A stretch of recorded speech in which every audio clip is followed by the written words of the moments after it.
because I am Mr. Warrior Wrestling. What? I'm a chicken. I don't care. This is egregious. This money gets me a chopper, baby. Mwah. I don't know. This is Rick Flair. This is amazing. Oh, you gotta be kidding me. Wait, that's not Ric Flair, is it? No. You want Frank the Clown and Robert Ego Anthony featured on Warrior Wrestling. On Saturday, July 17th, Robert Ego Anthony with Frank the Clown will compete in a no-holds-barred match against the Minute Half Monster, Lance Archer.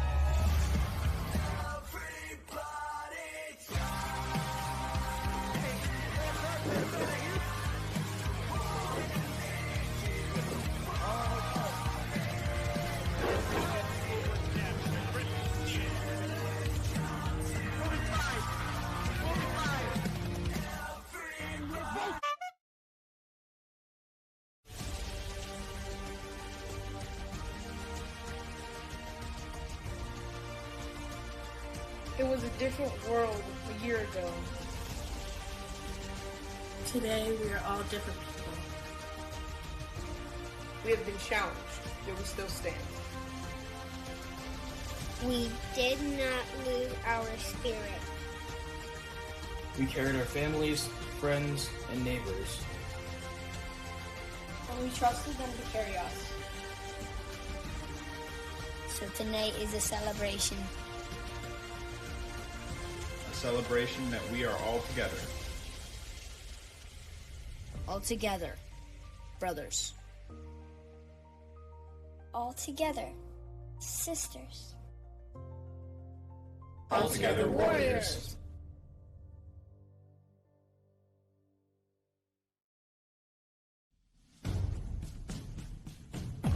Welcome to the second annual Warrior Wrestling Stadium Series.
Bokini alongside Nick Hausman, Warrior Wrestling Stadium Series. We are fired up and ready to go tonight. Nick, this could be the very end of Frank the Clown, couldn't it? Yeah, it very well could be, but we got some champions in action as well here tonight, Rich.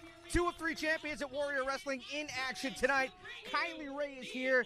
She is in a one-on-one battle with the title on the line against Lady Frost. Yeah, absolutely, and we're going to see that Lucha Championship on the line here tonight, as well as when Aramis puts it up against Daga here tonight at Warrior Wrestling. No doubt about it, but you know what? We're not going to waste any more time. We're going to send it to our ring announcer, Val Capone. She's going to get us kicked off. Wouldn't you stop? Woo!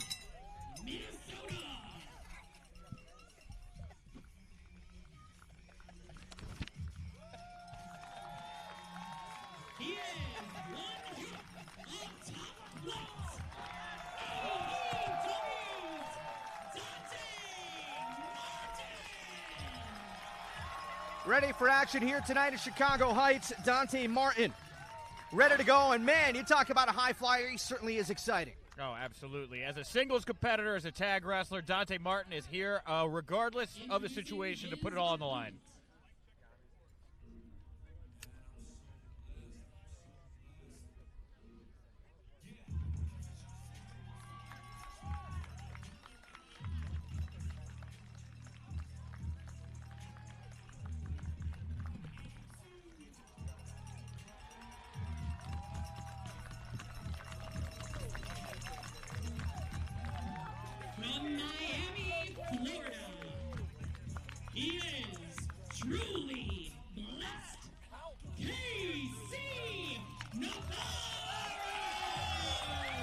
Casey Navarro back here at Warrior Wrestling. Had an excellent matchup last time here at the Stadium Series, Nick. Oh, 100%. Yeah, Casey Navarro, Dante Martin here. Neither strangers to the Warrior Wrestling ring. But this is going to be a chance here tonight for them to finally get to score off one-on-one in the ring. And I'm really excited to see this one, especially with that Lucha Championship now in the realm of Warrior Wrestling. All of these amazing flyers, these cruiserweights are going to have a chance to really represent something here at Warrior Wrestling if given the chance. You mentioned that Lucha Championship. We will see Aramis in action later on tonight. Of course, he's the first ever Warrior Wrestling Lucha Champion. Won that last time in the first ever Lucha War of Attrition matchup here at Warrior Wrestling. So we're excited for that one, but I'm expecting a high-flying affair in this one, Nick. Oh, absolutely. And you know what? You talk about high-flying in the air. The air here tonight, beautiful in Chicago Heights. And that's pretty nice to see, too, right? A couple guys here. You know, they say that to start, Rich. You know, they shake their hands. They say this could be an honorable contest here. But there's money on the line, right? One of these guys is going to break. I'm sure that we're going to see either Dante or KC dive into the depths, do something dastardly here on one another. Two young, up-and-coming stars here in professional wrestling. Oh, man, that's nasty.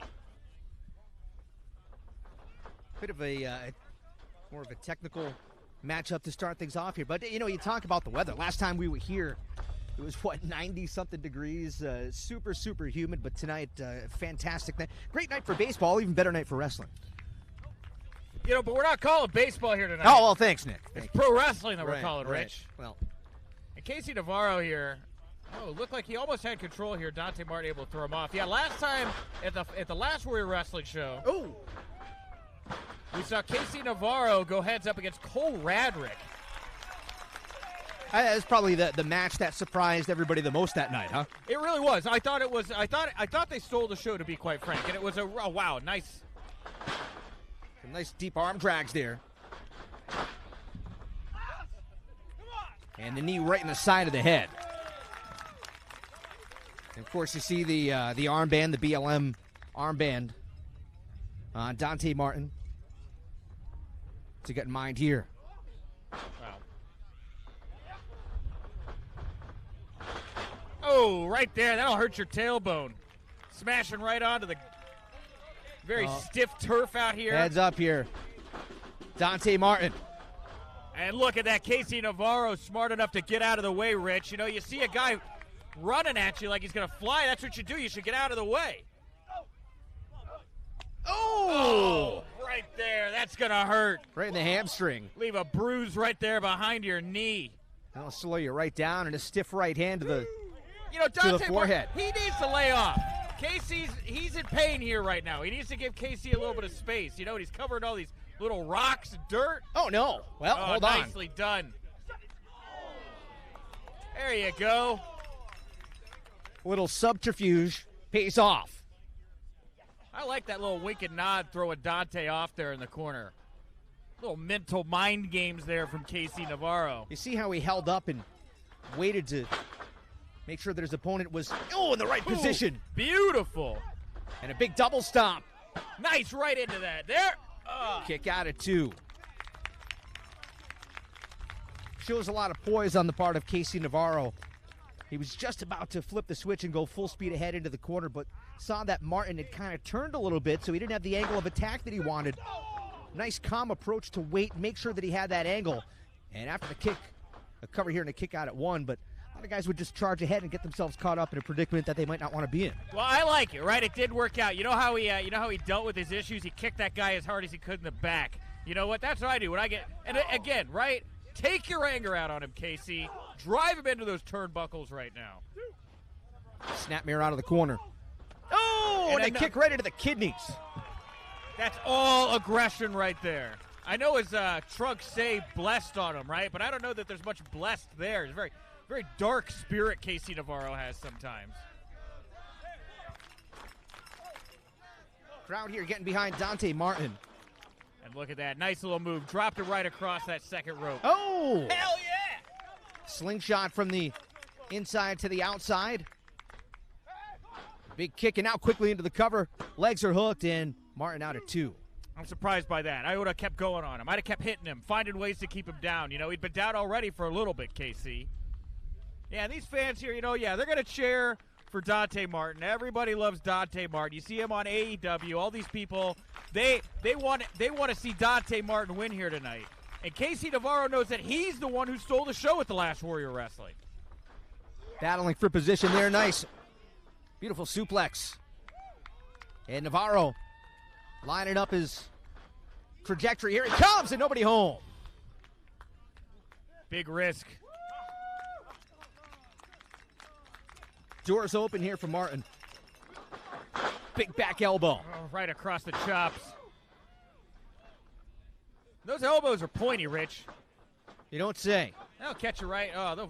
Yeah. Another one right into the cheekbone there. Now, Martin, big forearm smash. Navarro a little wobbly. Look at Dante Martin here. He needs these fans to be behind him in order to... Whoa! Well, maybe, I guess. Into the cover. And a kick out at 2.5. That was impressive, Rich. I'll give him that. That was incredible athleticism there. Surprised that he nailed it. It really is. Those ropes look a little spongy. And fantastic body control there by Dante Martin to make sure that he maintained his balance, but also hit his target as well. Look out here. Navarro's maybe going for a backslide. Martin tied up in the ropes. Big enziguri. That'll knock you out. Oh! Oh, that Canadian destroyer. You love to see it. Casey Navarro into the fireman's carry. Plants him. Leg hooked. And Martin somehow powers out. And it just goes to show you the strength of Casey Navarro, right? I mean, Dante Martin is not a small guy. Casey Navarro here, not the bigger of the two dogs in the fight, and he was able to just pick this guy up, throw him up over on his shoulders, throw him down to the mat. I mean, Casey Navarro, not all just athleticism, a lot of strength there as well. Navarro lining up Martin. Able to dance out of the way. That was a kick from in close that connected. Navarro planted up on the top turnbuckle. That's where it gets dangerous, Rich. Uh-oh. Navarro in a rough position there. Oh, man. Cover. How do you kick out of that? Hey, try to steal a win there, right? I mean, catch this guy, God. catch him completely off guard, tie him up in knots, up over your shoulders, put him into the mat. I don't even know what that was. Let's call it a modified neck breaker of sorts. Oh, there's a big enziguri there. No! Dante Martin. Both legs are hooked.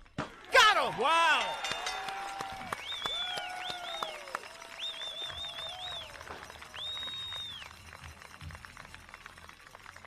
Your winner of the match, Dante Martin. Nice outing here by Casey Navarro, but Dante Martin just a little bit better here tonight to kick off Warrior Wrestling Stadium Series 2021. What a victory here tonight for Martin. Two young up-and-comers, two young high flyers, and speaking of high flyers, later on tonight we will see Aramis' first title defense of the Warrior Wrestling Lucha Championship. It's a classic student versus teacher matchup later tonight.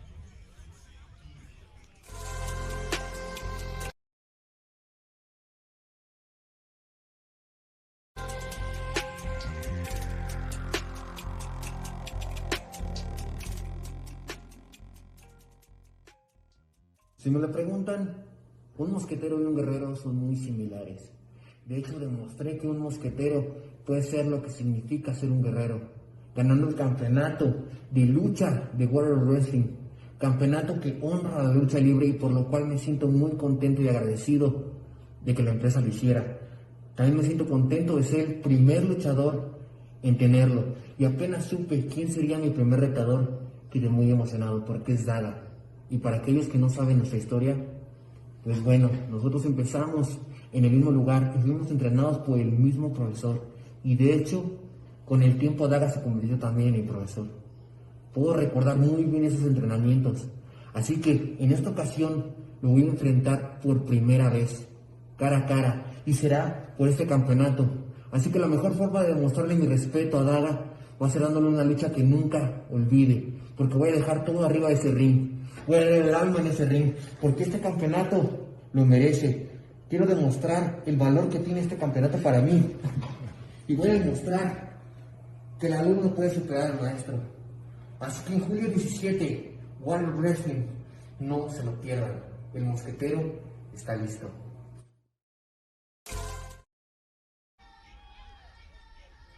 Excited for this matchup later tonight. The first ever Lucha Championship title defense for Aramis as he goes one-on-one against Daga. But still to come tonight, lots more on the way. Warriors about to get evil. Danhausen set to make his work.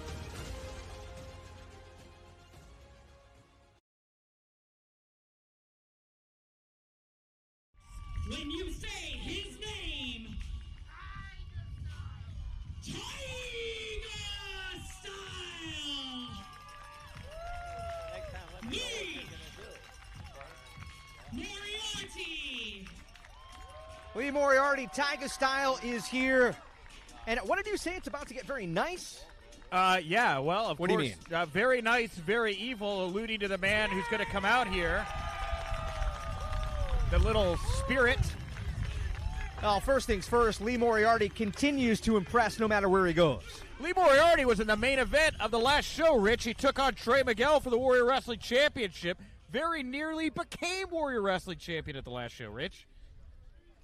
You can feel the excitement here buzzing at Spartan Stadium in Chicago Heights as Warrior Wrestling.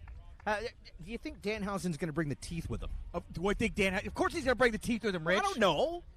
He doesn't leave. He doesn't go anywhere without. He the doesn't teeth. leave home without all his spirit. We're going to have to talk about this in a moment. We'll talk teeth later.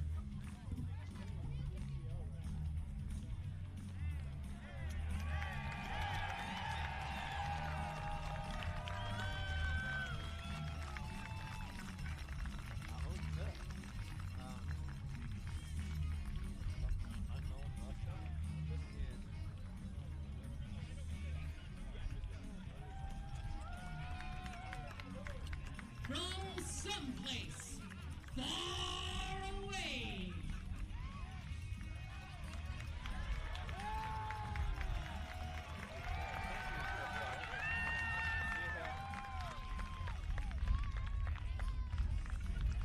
Very nice.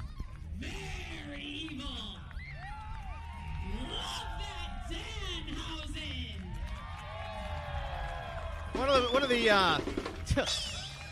One of the most talked about professional wrestlers on the independent circuit probably in the last year or so.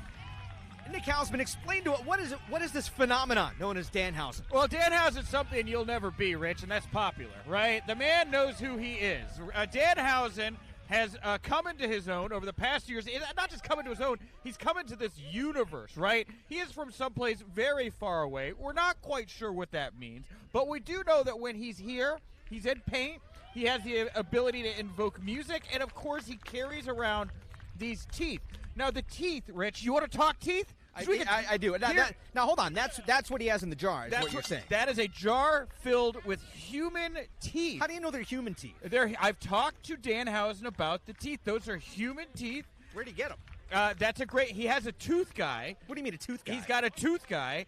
He would not tell me any more about the tooth guy. Does he have to knock a special knock to get in and get the teeth? Is that how that works? I'm going to put a theory out there. Okay. That Danhausen is friends with the Tooth Fairy. Oh. And I think that after each night of harvesting children's teeth, he gives them to Danhausen to put into his jar. Interesting. That's just a theory that I have, all right? But the reason he has... Who am I to argue? Thank you. Now, the teeth... The reason he carries the teeth, by the way, beautiful lockup, but the reason he carries the teeth is because it's not cheating, because teeth are part of the human body. Well, what do you mean? Why would it be cheating to carry teeth to the ring? But if you fall into the teeth, if he pours the teeth inside your mouth... He pours the teeth into your mouth? That's the thing he does. If I'm Lee Moriarty, I'm worried about eating a big bowl of teeth here tonight. Ugh. Yeah, maybe some milk on top of it. That sounds disgusting. Yeah, or some spicy water. Ugh. You know, as Danhausen likes to say, maybe with a side of sugared chicken. Sugared chicken? Sugared chicken. That sounds awful. Anyway. Lee Moriarty, who's made quite a name for himself in the Pittsburgh area, his hometown, Daga style. Yeah. Big part of Enjoy Wrestling. Want to give them a shout out. Fantastic new group running out of the Pittsburgh area, but Moriarty representing them well He's had some big moments there. Continues to, I think I said at the outset, impress no matter where he goes. Recently signed with Major League Wrestling. He's been in main events here, and the crowd really behind Lee Moriarty, but I think not quite sure what to make of this matchup against Danhausen. He's trying to roll out of this wrist lockhausen that Danhausen has. The what? The wrist lockhausen that Danhausen has on Lee Moriarty right now. Does everything end with Hausen? Well, when it's Danhausen, I mean, most things end in Hausen with Danhausen. Okay. Yeah. So is that a leg lock Hausen? Yeah, a couple chest pat Hausens there, okay. Leg lock Hausen. It's starting to feel like it might rain Hausen here tonight as I'm looking around. It very well might need an umbrella Hausen. That's fine. Danhausen here, I like that he tried to negotiate out of the hold with Lee Moriarty here. It didn't work, but I appreciate the civility. And Danhausen here with some technical mastery on the mat, able to get out of that leg lock and now decidedly in control here, completely manipulating Lee Moriarty from behind. Which is interesting because it is usually the very creative Lee Moriarty who's able to tie opponents up in all sorts of predicaments. Oh, wait a minute here. Oh, I don't know that you can't. What? That was less than a 1 count, Hausen. What was that? Oh. What just happened? Looked like you bashed him up and down. And now Moriarty might have had enough, but a foot Hausen right into the face Hausen.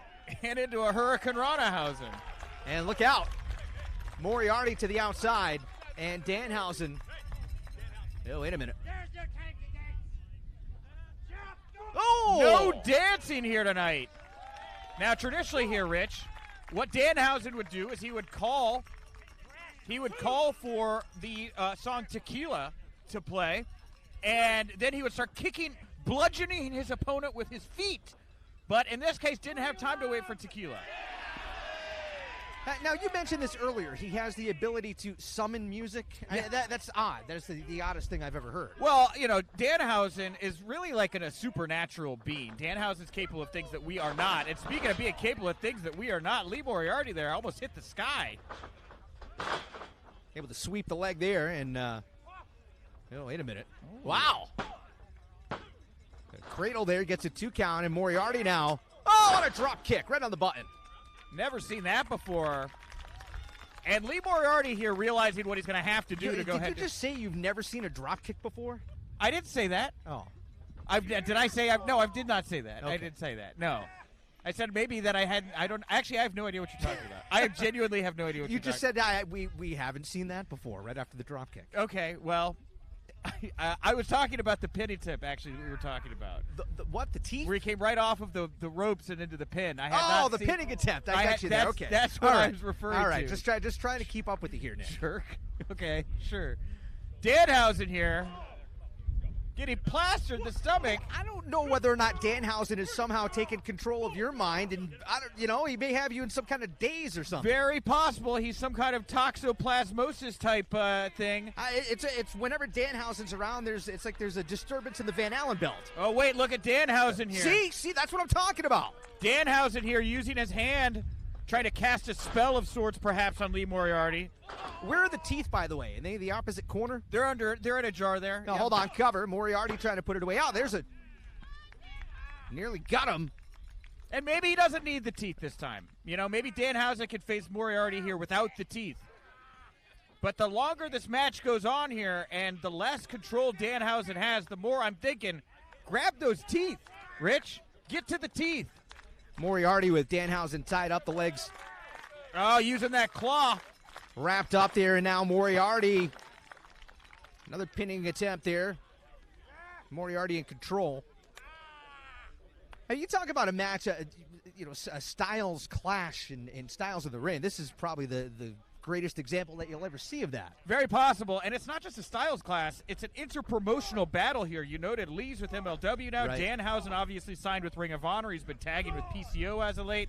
Just took on the Bouncers. What a duel that is, huh? A PCO and Danhausen. Gotta love that Danhausen PCO Hausen. Oh, wow, Moriarty. You see the height on that? Yeah, planted with a body press there right in the middle of the ring. Running shoulder. And Danhausen here has just not been on his game tonight.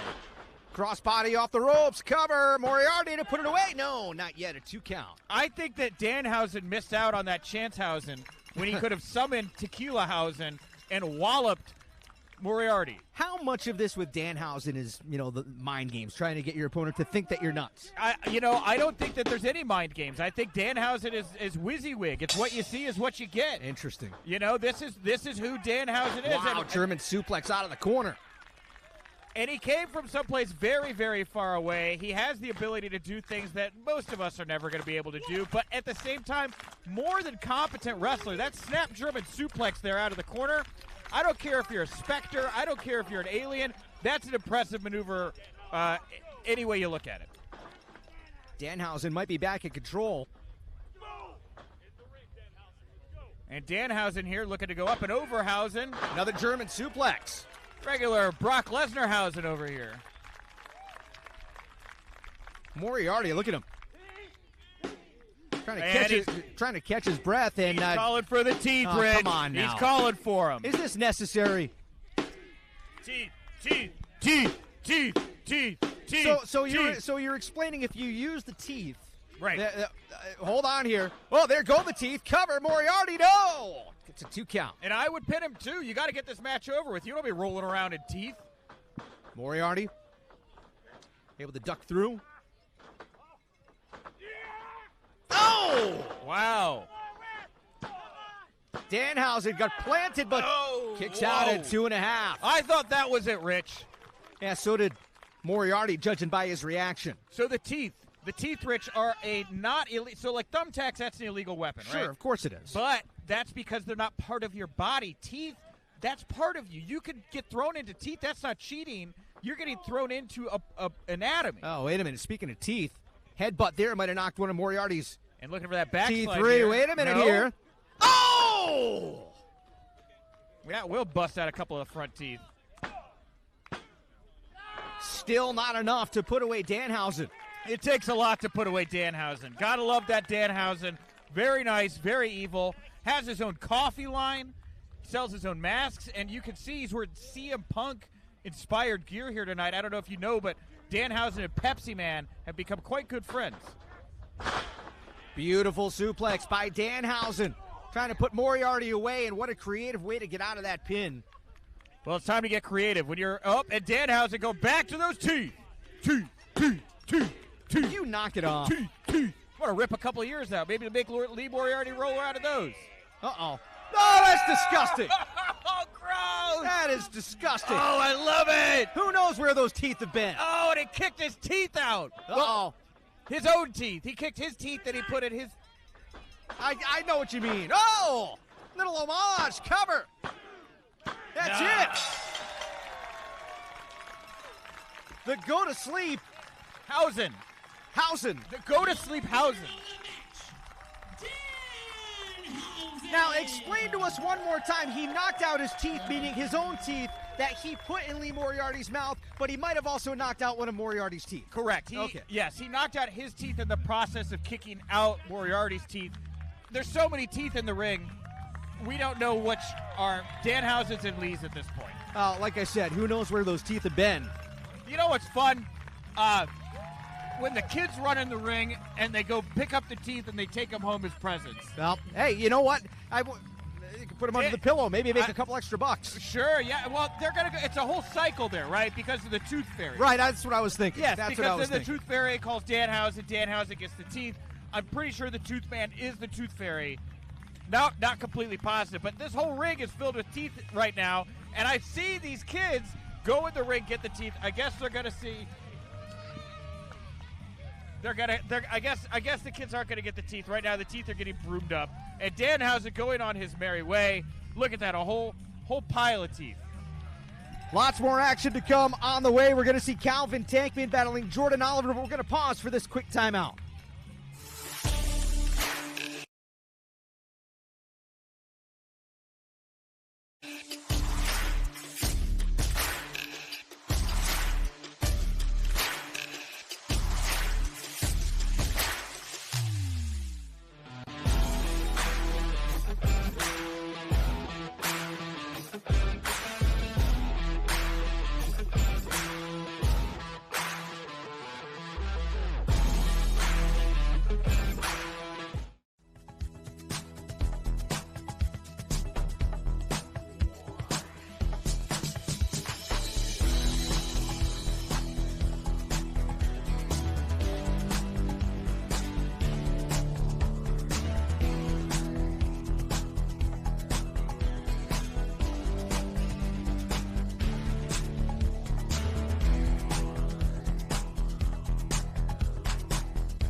set for action here as the Stadium Series continues.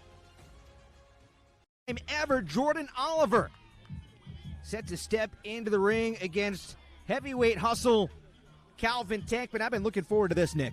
Absolutely. And I'm surprised to hear this is a first-time matchup between these two. They share a locker room over at MLW. Definitely seem like there's a familiarity there, similar souls in a lot of ways. I feel Calvin Tankman and Jordan Oliver are.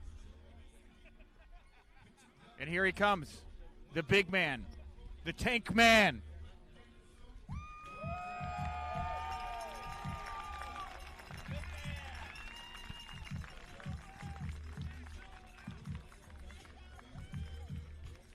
I know Calvin Tankman recently competed in the MLW Battle Riot.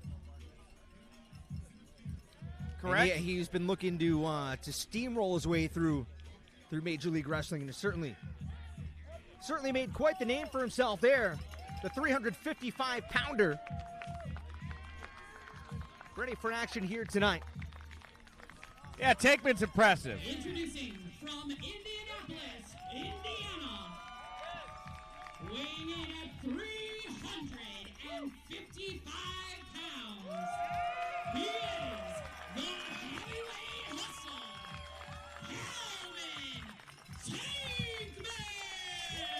Calvin Tankman. Calvin Tankman has had some issues in Major League Wrestling with...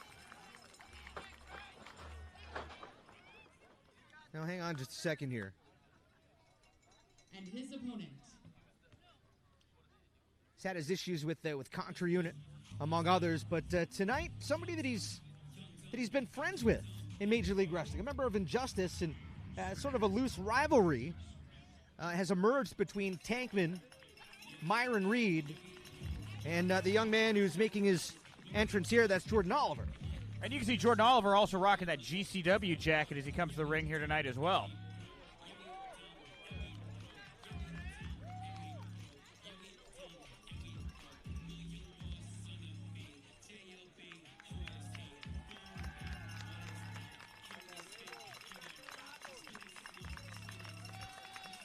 From Newburgh, New York, with a weight of 220 pounds, he is Clout Cutter, Jordan Oliver! The Clout Cutter, 22 years old.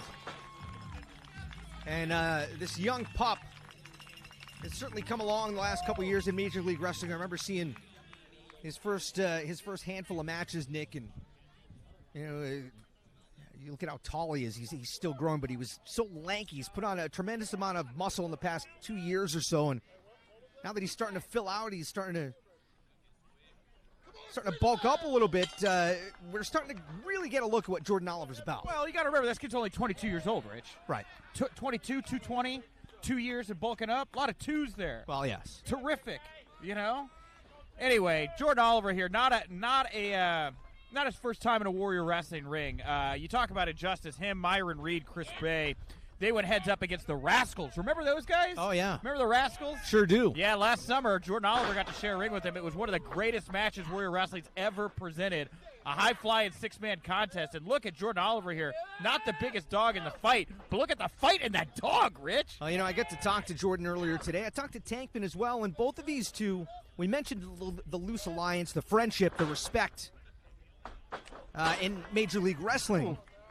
But here tonight, they said, there's respect here, but we're going to put that aside. It's about getting the win. It's not about friendship tonight. Yeah, we see you see the fist bump there. And an immediate chop. Immediately.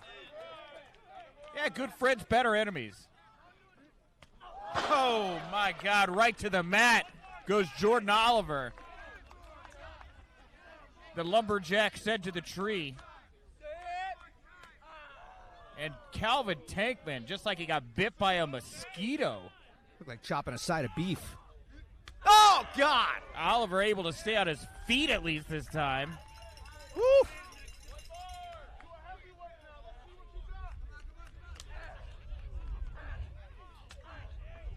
You hear Tankman saying you're a heavyweight. Now let's see what you got. And if there ever was a heavyweight hustle is that. But look at Oliver here. Well, heavyweight is really just not speaking highly enough of Calvin Tankman. He is a super heavyweight. You know, him and Jacob Fatu recently threw down an MLW over that championship. Sure did. A lot of big, meaty men slapping meat. Again, it is Oliver going after the knees. And now up high with the drop kick. Oliver again. Able to duck under. Off the ropes he goes. Missed.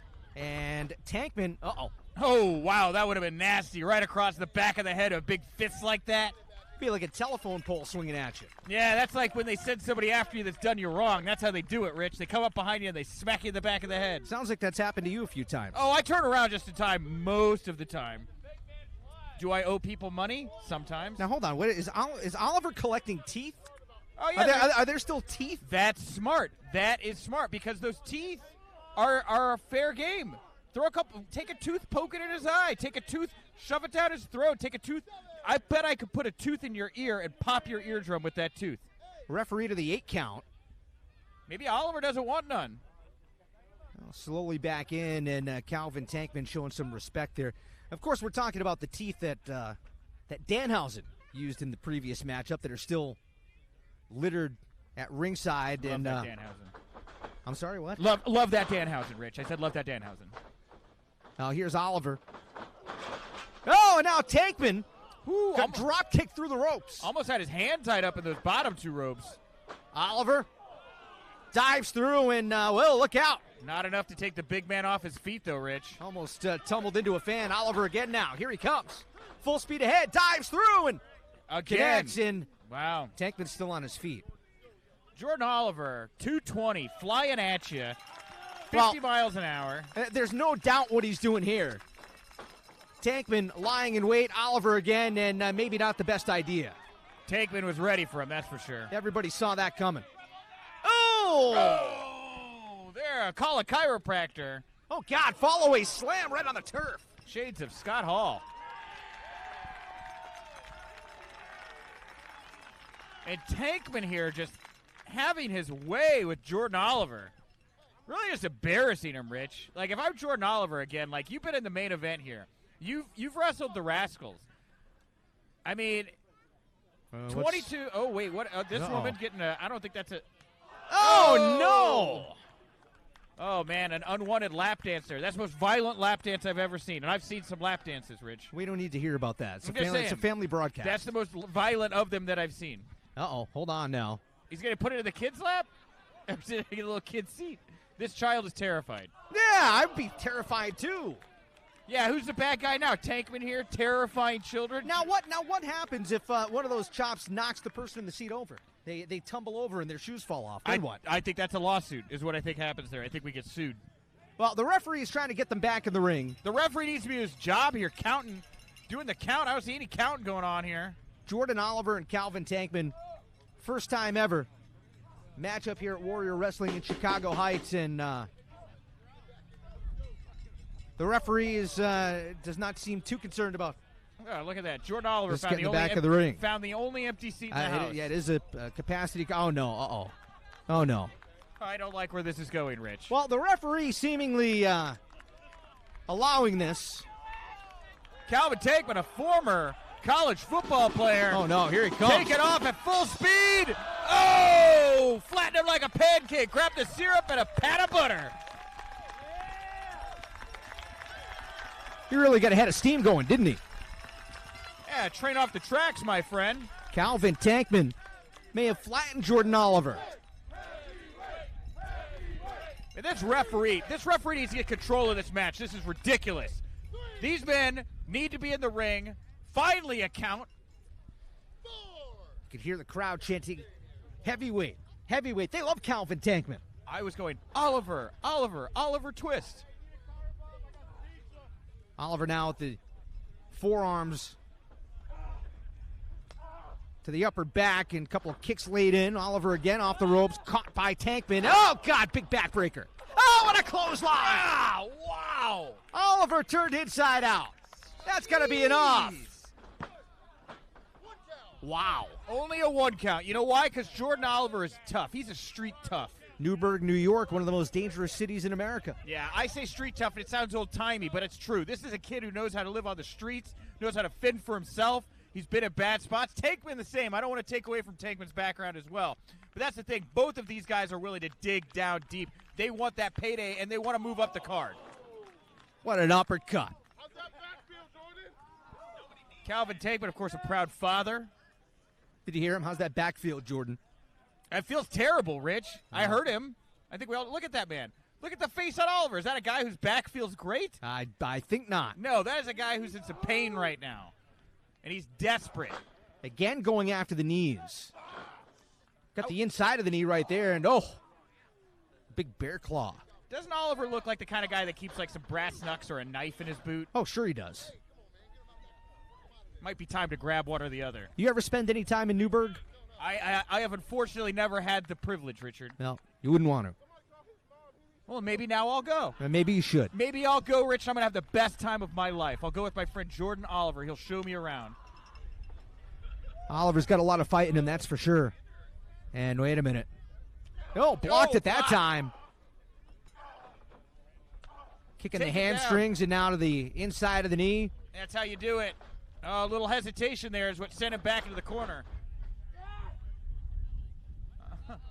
You see the confidence on Tankman, just almost laughing. Nope, no you don't. Oh no, wait a minute. Oh, that back.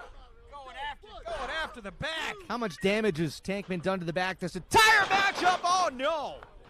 Good night, Oliver. And a kick out. This kid cannot be put down. He's Teflon. Yeah, Calvin Tankman, proud father. I don't want to diminish the hardships he's gone through as well. Both of these guys. Tankman once told me his dad heated their house by using the gas stove in their home. Yeah. I mean, to see him and Oliver both now having the success they have, getting a taste of it, knowing what it's like to be an adult, being able to take care of yourself, be your own man. Oliver might not be able to take care of himself for a couple of days following this one. And that's something to think about here. This referee needs to get this under control. Tankman is far too aggressive. Oliver's clearly in pain. There's no checking on Oliver right now. I'm very concerned about him, Rich. Oh, he doesn't want to quit. That's obvious. He really doesn't have much to go. He's kind of slapping at Tankman, who, again, is almost just laughing at him. Tankman just about took his nose off there. What is this? Is he just going for a TKO victory? Is he just trying to put this man down for good? Dig a 6-foot hole, throw Jordan Oliver in it kind of deal? Hey, you got 355 pounds, a foot in your in your side, now the knee in the back and wrenching back like that. Good God. Yeah, so painful. That's involuntary yoga is what it is. And Oliver couldn't even hold on to the ropes as he got dumped out. What did you say, involuntary yoga? Involuntary yoga. That's where they force you to do the yoga. What is it, involuntary hot yoga? That would be worse. Well, it's kind of cool out here right now, Rich, to be quite frank.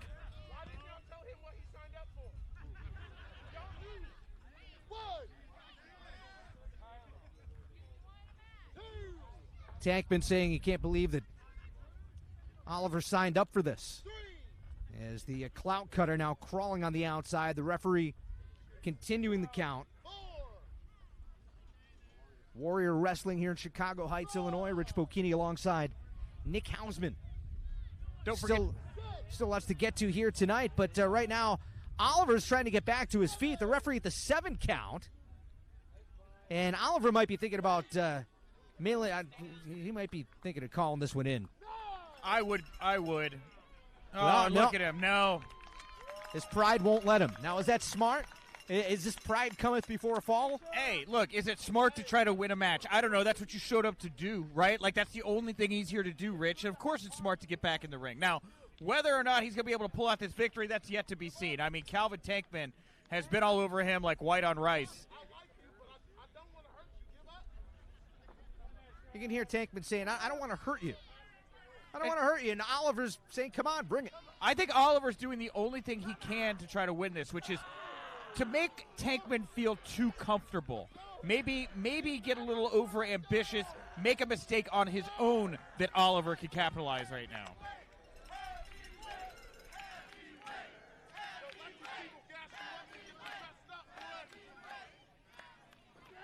The fans really behind Calvin Tankman, but that almost seemed to work. Oh! Oh! Well, against Tankman momentarily, it just seemed to fire Oliver up, but my God, that forearm smash. Referee's got to get in there and make sure that Oliver can even continue here. That's what I've been saying, Rich.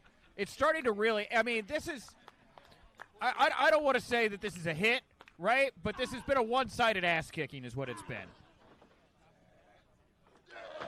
And Tankman, again, just a single punch to the side of the head, and Oliver, just his legs go out right underneath him. That's a sign of spinal damage, by the way. Fighting back now with the left forearms and elbows. A couple of slaps. Oh, I like that. Spinning back fist. And Tankman quickly. Oh! Wow! Oh, man! Tankman looking for the splash. Nobody there. That's all you can do, Rich. Dip and dive. If you can dodge a Tankman, you can win a match.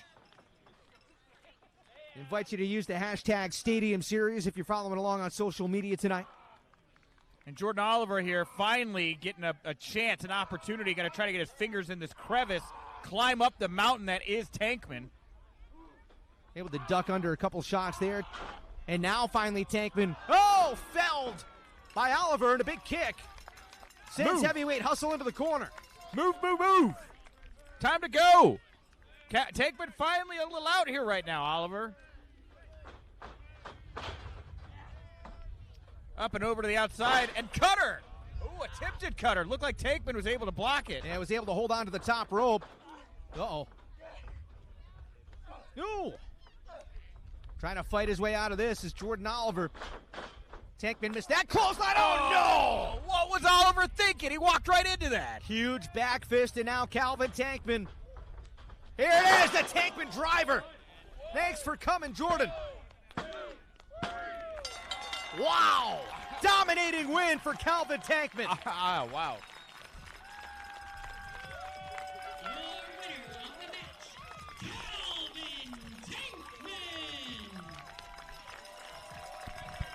Heavyweight hustle, Calvin Tankman, with a win in his debut here tonight at Warrior Wrestling in Chicago. That has got to be the most dominant performance of any wrestler in the history of Warrior Wrestling.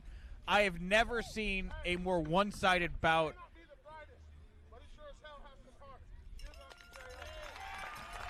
Nice moment there from Tankman. Talking about the heart of Oliver. I mean, that kid took a beating here tonight. Old school whooping is what I think Oliver took here tonight. We talked about it at the outset, the respect and the friendship between these two. And now who knew that Tankman's got some rhythm.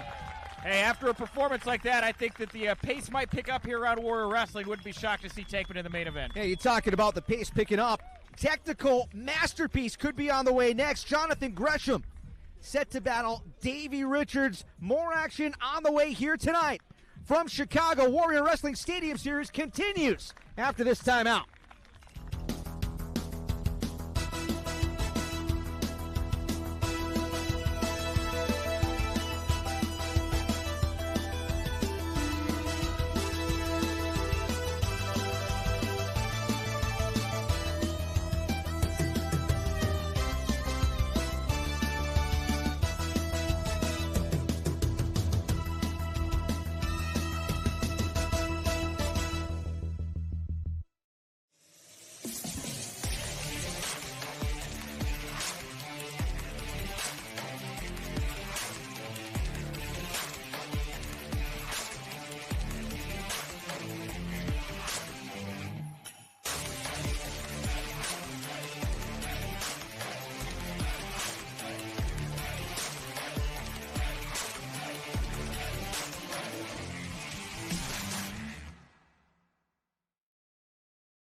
Warrior Wrestling continues here tonight, Chicago Heights, Illinois, Spartan Stadium, Marian Catholic High School. So happy that you decided to join us on Fight TV.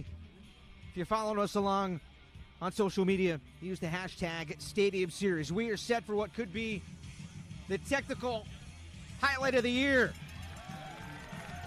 The headhunter, Davey Richards, making his way down to the ring. And you talk about a match on paper that looks like it could be an all-star type contest, Nick Hausman. I think this is it.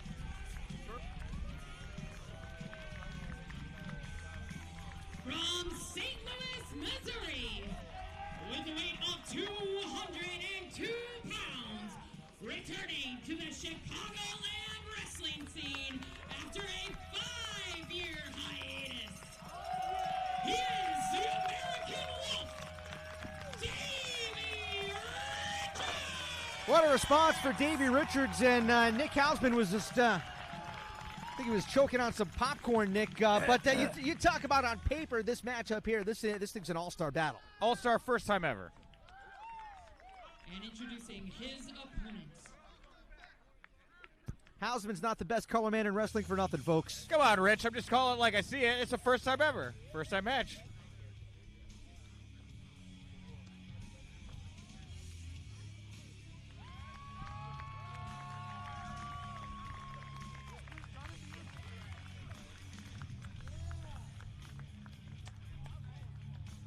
You know, for as long as I've been involved in independent wrestling, I have continually heard the name Jonathan Gresham.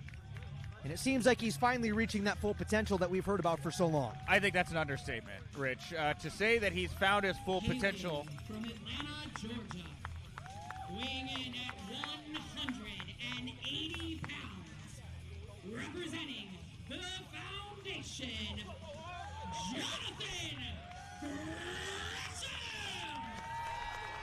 This is not just a focused Jonathan Gresham. This is a Gresham in his final form. This is the octopus. Now, you may notice that Gresham came to the ring here tonight. No mask, no flag, a lot of intensity, no pageantry, all show, all go here tonight with Gresham, and he is taking Davey Richards about as serious as a heart attack. And look at that focus.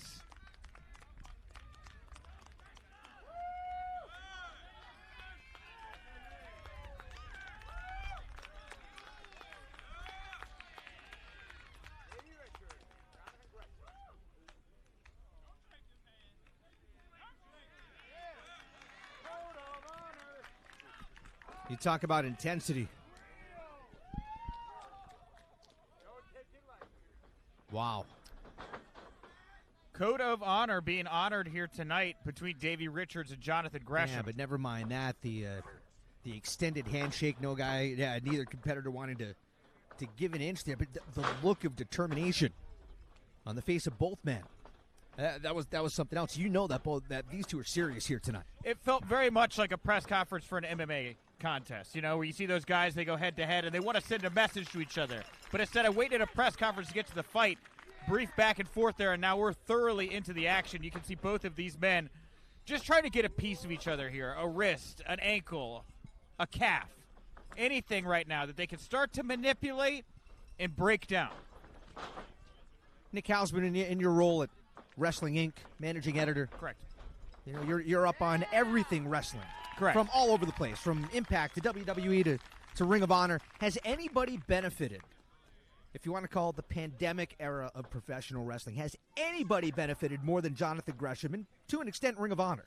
That's a great question, Rich. I definitely think that during this, the pandemic era, what everyone wants to call it, Jonathan Gresham saw an opening. Jonathan Gresham saw an opportunity. Ring of Honor went dark. There were some changes behind the scenes, and positions became available. And Jonathan Gresham, oh, wow, that was nasty. Being one of the veterans of the locker room, was able to stand up and say, we need to get back to our roots. We need to get back to doing what made Ring of Honor great. And with that, he dusted off that pure championship that was held by Bryan Danielson, the now Daniel Bryan, and it was unified with that Ring of Honor World Championship. He brought that belt back. He won that championship. He's been defending that championship successfully, and he has really become a pillar for Ring of Honor during this pandemic era. And look at that.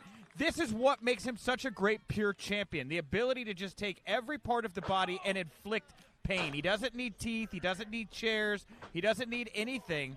What a counter there by Davey Richards. And again, as I'm saying all these things about Jonathan Gresham and how good he is, don't lose sight of Davey Richards here. Davey Richards, a former Ring of Honor world champion in his own right, also a successful tag champion with the Wolves. And, these guys know how to work a human being. They know how to take a finger and make you feel it in your toes. And look at them just back and forth here, trying to just get an edge on the other. And Gresham here, able to get rolled over. Richards nearly got him. And, well, And amazingly, just stretched him like a surfboard there. Or more of a bow and arrow, right? Yeah. Yeah, more of an arrow here. Now rolling Gresham over, gets a 2 count, and Gresham. A tit for tat. Yeah, sits right up, and now it is Richards. in the same predicament. 2 count. Now, the last time we saw Gresham in action here was last summer. He went heads up against Alex Shelley, another Ring of Honor veteran known for tag team action, very similar opponent in a lot of ways. And that match is the only match, I believe, in Warrior Wrestling history to end in a double pinfall. So no definitive winner there tonight. You got to think that's got to put a chip on Gresham's shoulder. He's the defending Ring of Honor Pure Champion. He doesn't have the title. It's not on the line here tonight, obviously. But wasn't able to get the job done against Shelley the last time we saw him. You're going to want to think he's going to want to get the job done against Davey Richards here tonight. Yeah, somebody with such an illustrious history as Davey Richards. I mean, you name it, he's been there, he's done that. Yes, 100%. And he took a little time away after being on such a roll, went out, worked as an EMT. Actually, that's a way to break your bicep right there. Interesting story with Davey. You know, while Gresham was rebuilding Ring of Honor during this pandemic era, Davey Richards was out actually saving lives. Yeah, he was. He's a first responder. I asked him what it was like to serve as a first responder during the pandemic era. He just said to me, I wasn't busy. Or I was busy. I was busy. I wasn't bored, I think is what he said Gotcha, to me. yeah. Always out every day. Yeah, wasn't bored, plenty to do, and there's a big knee. And Gresham tumbles over trying to catch his breath now. But, you talk about the accolades of a Davey Richards. Talk about the pillars of Ring of Honor, right? Yes, absolutely. And, that's the thing is Davey Richards has been to the top of Ring of Honor before. Nice side. Not even a 1 count. Yeah, Gresham's not going to take that lying down. I really, but yes, again, like Davey Richards has been to the top of the mountain, Ring of Honor champion. Jonathan Gresham here rebuilding that ROH Pure division right now. Oh. Well, might have dislocated the elbow there, Davey Richards. And much like we saw earlier with Danhausen and Lee Moriarty, this is an interpromotional bout here. Obviously, MLW Davey Richards and throwing some really stiff. Wow. Those are some MMA-style kicks right there in the corner. Break a rib doing something like that. And still favoring that left elbow. But you're right. You mentioned Davey. Oh, I can't really put any pressure on the left arm there. But you're right. Richards recently signing with MLW and no doubt has his eyes on not only perhaps winning the Battle Riot, but that everybody's gunning for Jacob Fatu. Oh, yeah, and I had the chance to actually talk to Davey about 2 weeks ago for Wrestling Inc., and I asked him, I said, Davey, you're in MLW now. It's a fresh canvas for you. We've seen look you out here. Wait a minute. Whoa! Richards dropping back, applying tremendous pressure and pain to the ankle. You feel that in your ankle. You feel that in your knee. You're feeling that in your lower back. And now grabbing both arms. Feeling it in your shoulders. And Davey Richards now getting rolled. Oh, wait a minute here. Not enough. Davey Richards getting rolled over there. And, yeah, you talk about what Jonathan Gresham's done here with Ring of Honor, revitalizing that Pure division. Yeah, Ring of Honor just on a roll in general. That new women's division headed up by Maria Kanellis. Brand new champion over there in Bandito. Well, you were saying you were talking to Davey Richards recently. Right. I know he's yes. His goal is to walk into MLW. He wants to get an immediate title shot. He wants a Jacob Fatu. Yes, that's what I was getting at. Yeah, I asked Davey. I said, Davey, it's a fresh canvas for you. We've seen you take tag gold. We've seen you take singles gold. You've been a top star. What is your objective right now? Do you want another tag team partner? And he said he is focused on singles. Oh, wait a minute. They're getting a 2 count. He said look at that. Just has shoving it. Yeah, the thumb in the mouth or right in the chin. And that left arm, causing some trouble for Richards. And now go for a crossface possibly? Yeah, maybe. No. Well, he does have control of that arm, and that's the thing about a match like this, and twisting away. Look at that arm just ridged. Now Richards able to get free momentarily, and now both men just a couple. Shove each. Oh, my goodness. Wow. Right to the throat. Shades of Sean X-Pac Waltman right there. That's an easy way to get a big bruise on the side of your head. Head first into the buckle. That just lightning fast there, Rich. That kick came out of nowhere. Yeah, it really did. Davey Richards is so explosive. And Gresham here perched in a very, very precarious place up on that top turnbuckle. And he's trying to fight off Richards here. Grab it again. It looks like just a couple of the digits he had. But Richards, what is Richards doing here? I really expected a ground mat-based classic here from these two, and this is exceptionally high risk, Rich. Oh, you see Gresham going after the left arm once again. Now, bending the wrist. And look at the elbow, hyperextended. I feel that right there in my forearm. And Gresham perched on top of that ring post. And Richards driving in the headbutts. And, Gresham, that was smart by Gresham early on. That's a 12-foot drop. If Gresham falls off that post to the ground, that's a 10, 12-foot drop right there. Break your neck, break your back. And Davey Richards doesn't seem to have any concern about that. More headbutts. And Gresham could be out, perched up on top of that post like that. Vicious, just vicious. Oh, come on. Oh, my God. Look out here. Richards and Gresham. It is Richards in charge, and from the top rope. Oh, wow! I could feel that ring shake from over here, Rich. Superplex from the very top. That took the wind out of both men. And I hear a couple fans already chanting, "This is awesome," as these two men giving it their all. And you think about it, you take the fall on a suplex like that, it doesn't matter if you're giving or receiving, it's going to take a lot. Oh, yeah. And, Gresham is so lucky. He's been putting on mass recently. He's looking really, really good. And I'm sure all that extra muscle mass really helped keep everything together, keep that spine together as he came crashing off that top rope into the middle of the ring. Richards didn't have a whole lot behind that left forearm smash. Now, those man. Kicks, Jesus. Those are like pistons. Oh, dragon screw by Gresham. It really felt like Gresham wanted to rip Davey Richards' legs off. Like those kicks, he's like, you know what, it's going to be hard for you to kick me that hard if you don't have a leg. I'm going to take it now. Gresham again now with a running chop in the corner. Irish whip to the other side and another running chop. Man, and you think chops have a running chop. Reversal as Richards trying to get some feeling in his knee. Sent up and to the outside. Blocked. Gresham now sweeps the legs. Kicks the left arm once again, and now Gresham winding up. Full speed ahead. Here he comes. Oh! Stomping drop kick by Gresham. Baby, grab the kerosene. We got a fire going right now. It is getting it's bonfire levels here right now. Gresham to the outside, flying like Superman. It's like a swan dive through the ropes, and now sending Richards back in. Gresham on the doorstep here.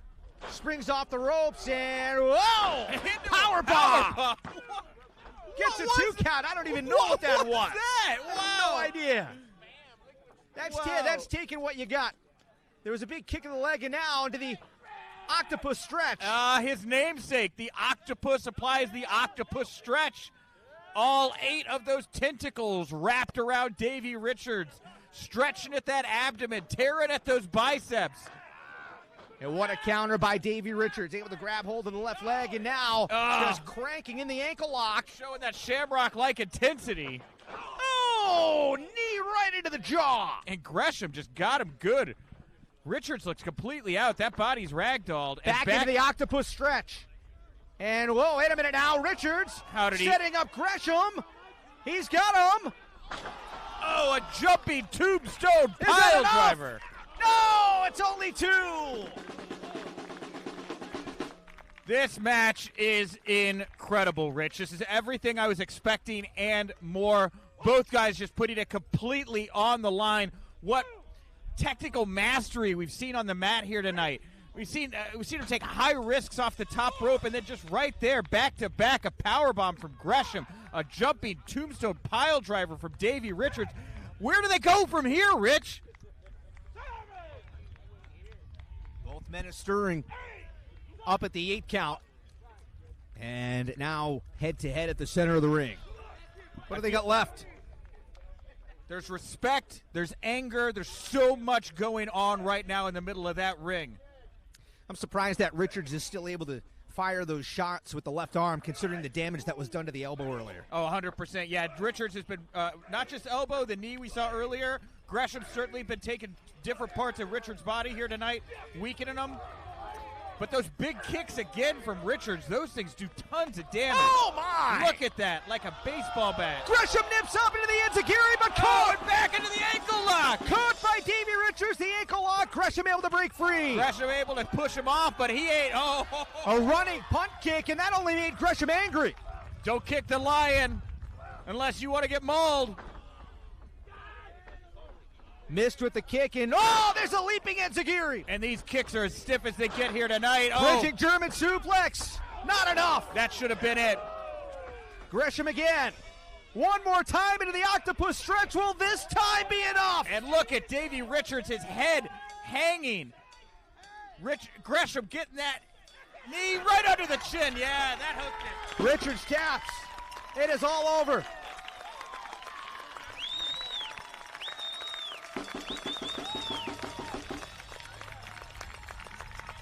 Your winner of the match, Jonathan Gresham.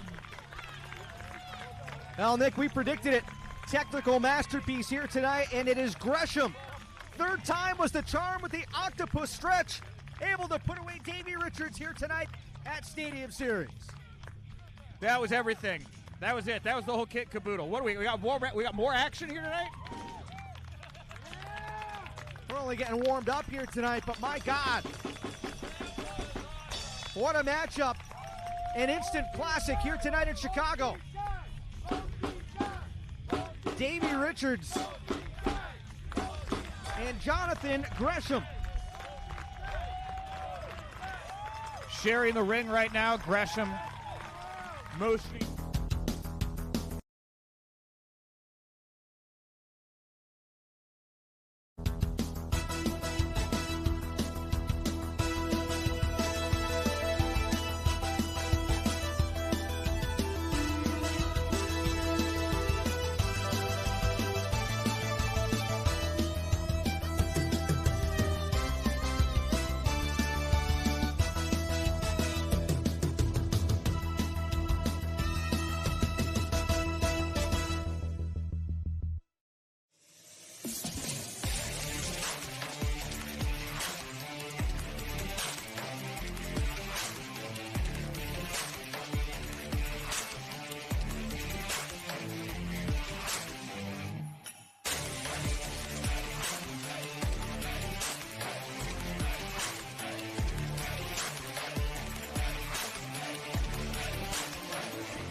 Smiley Kylie, a fan favorite, a locker room favorite. But Kylie, that erratic energy that's just so enchanting to the fans, I know it throws your opponents off. But I'm the coolest wrestler he'll ever meet, and it's not gonna work on me. I'm too chill for that. Chicago, I know it's been a while, but I'm not showing up. I'm just so happy to be here because I'm not. Every time I step into that ring, I have something to prove. I never settle. I always want more. What I want is that Warrior Women's Championship. So Kylie, I'm not coming in there to make friends, shake your hands, break the ice. No, I'm coming to fight. I will dismantle you. I will pick you apart. I am on a tear for championships right now, and yours is next.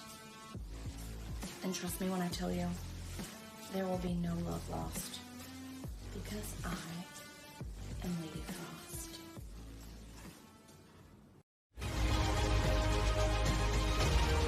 The band defends the Warrior Women's Championship, and we just heard from Lady Frost. She is not somebody that I'd want to mess around with. No, not at all. Look at that icy gaze right there, and she's got Kylie Rae right at her crosshairs, and I almost just got taken out by a T-shirt from a T-shirt cannon. Yeah, I want to say thanks to our friends at Pro Wrestling Tees. If you go to ProWrestlingTees.com and use the promo code Stadium17, Stadium 17. You get 20% off for the next 48 hours at Pro Wrestling Tees. Hey, there we are. Beautiful night here Pro tonight Wrestling in, Tees. yes, in Chicago, Illinois. You know what, though? We are set. Would you knock it off? What? I'm having a good time. We're set for tag team action here tonight. What do we have coming up next? Oh, yeah, that's right. We got some hot tag team action coming up here. Do your job. Pretty Marketables taking on the Varsity Blondes. Oh, I'm so excited. I'm genuinely very excited. These guys had the longest line in the whole park earlier, the Varsity Blondes did. Yeah, it's true. Hey, wait. We're having a good time. We are having a good time. Let's get set for more action here today. Tag team action, the Varsity Blondes against Richard Holliday and Victor Benjamin. Yes, pretty marketable. Yeah, pretty marketable. Pretty marketable. I got it right the first time, all right, that's fine.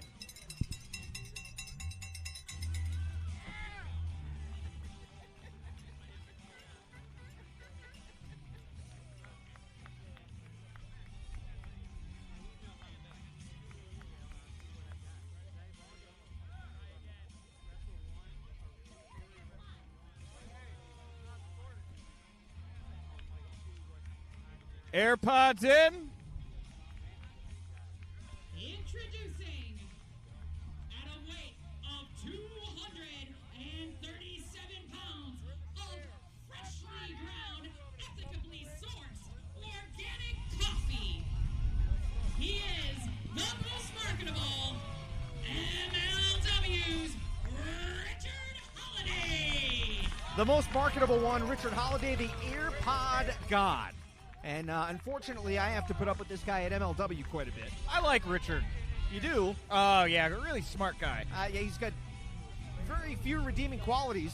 Oh, that's not true. You could say he's smart. You could say he's he's successful. I say he's smug. I say he's arrogant. Well, I say that's strong confidence. You know, that's a BD energy right there we get off of Richard Holliday. And it's what? It's a BD energy. Look it up. It's in your Urban Dictionary. An air of confidence, like a young Rocky Maivia.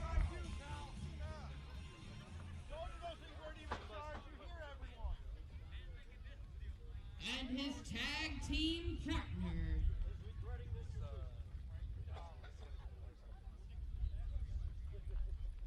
The second half of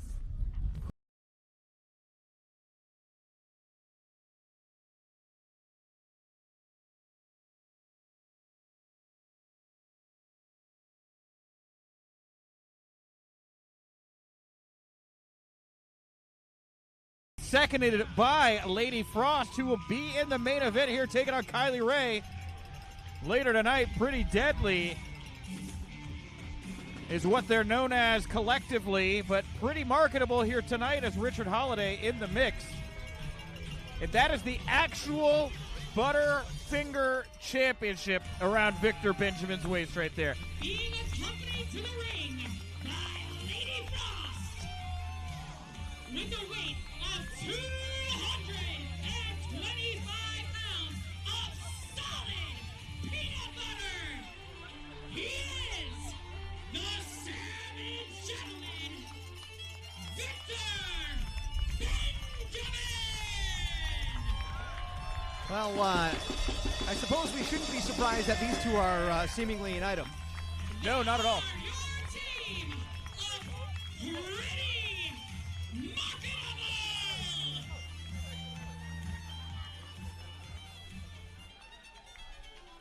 Yes, these two making a go of it as a tag team here tonight against a already very well-defined tag team. Oh, I was talking about Lady Frost and Victor Benjamin, given what we heard from Lady Frost earlier. Oh, of course, yes. I was talking about Victor Benjamin and Richard Holliday. Well, the place starting to rock a little bit here tonight in Chicago as Brian Pillman Jr. makes his return to Warrior.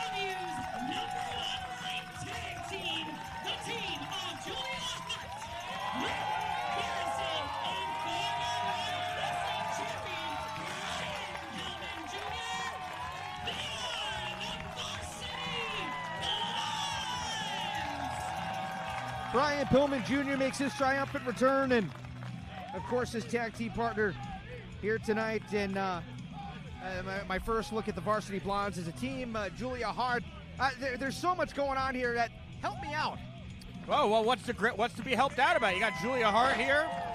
You got, of course, former Warrior Wrestling champion Brian Pillman Jr. and then the big man, Griff Garrison there. All abs, full air guitar, coming to the ring. Hottest act in Warrior Wrestling, I think, popularity-wise. I mean, when we were out here earlier, and they were doing, listen to that. Well, you mentioned that the autograph line was wrapped around the entire stadium. Oh, yeah, it was out to the parking lot. They were the last ones signing autographs. Everybody loves Brian Pillman Jr., Griff Garrison, Julia Hart, blah, blah, blah. But where's the love for Victor Benjamin? What do you mean? Well, look, you want to talk about marketable. Yeah. Victor Benjamin is the Butterfinger champion. How do you even become the Butterfinger champion? They mailed him the title, right? They mailed it to him. Yeah, I'm sure he wanted it. Unsolicited. I think he wanted it in a tournament down in Argentina or something like that. But yeah, right. Then they mailed him the championship. That would be in Rio de Janeiro. Rio de Janeiro. Oh, I Right. think this one was Argentina, Rich. Please It don't was, correct okay. me. No, all right. Well, please don't correct me, Rich. I don't like that. Well, apparently I'm getting it confused with the Intercontinental title, Different but title. go on. Different title.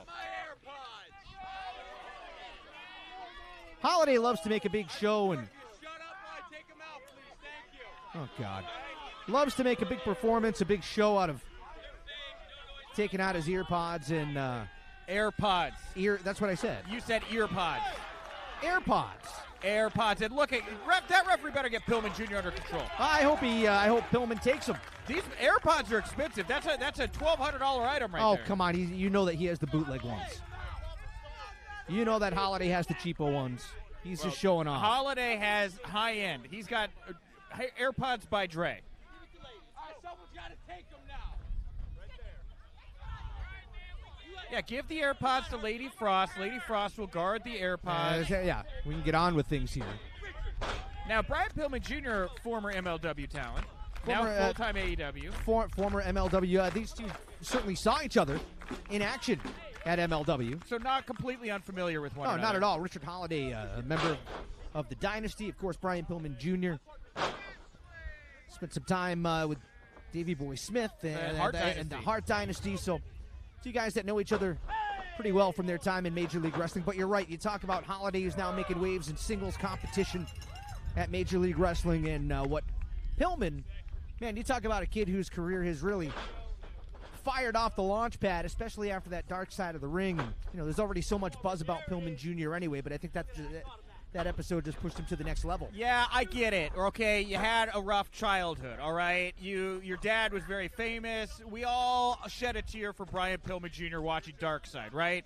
But right now, he's got to focus up. He's got to live in this moment. And what he's got right now is a more than 6'2", more than 220-pound Richard Holliday. Heavily caffeinated Richard Holliday. Heavily caffeinated. I saw him backstage. He was breathing rarefied air. He's got like a little thing. He breathes it. Rarefied air. It's better than it's better than you. Better than me. Better than all of us. Oh, what a drop kick there by Pillman Jr. So what you're saying? It's like a mask of some sort. Yeah, he was doing some high altitude training in the back. That's what that is. Yeah, he was doing some high altitude training in the back. Where does he get the rarefied air from? I think it comes from the Himalayas. I think maybe he stole it from Angel's Breath. I'm not really sure.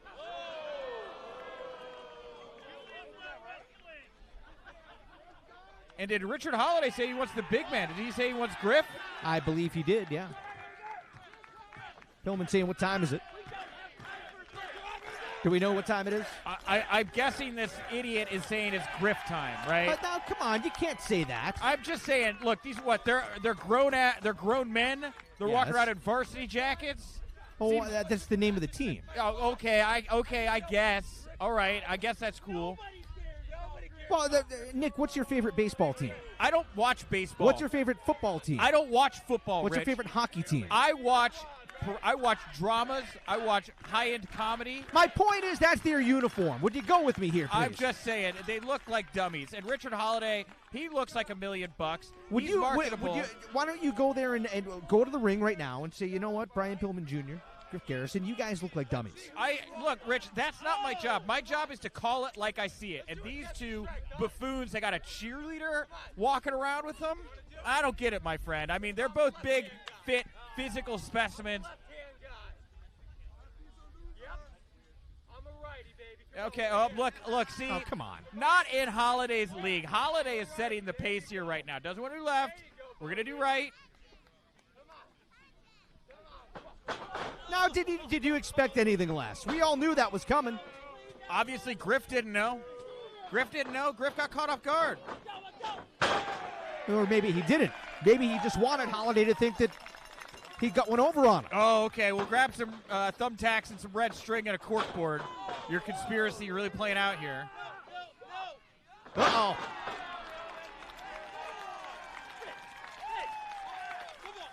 Okay, you're very strong. You got a moment there with Holliday.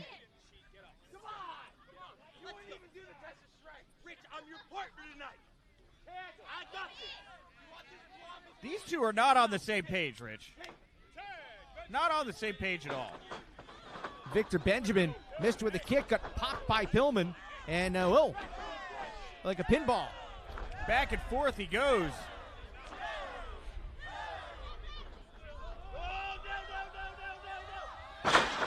I don't know. Hold on, the tag to Pillman, slingshot. Nailed the senton. Oh, big chop. Pillman again. Tag made. Irish whip. Garrison. Oh, drop kick. Very impressive. Nice teamwork there in unison. The Varsity Blondes. Very impressive, no doubt. Very impressive. Great teamwork, great athleticism. But what they're doing here is they're poking the bear. Victor Benjamin, 3-0 MMA fighter. That guy has never lost in MMA.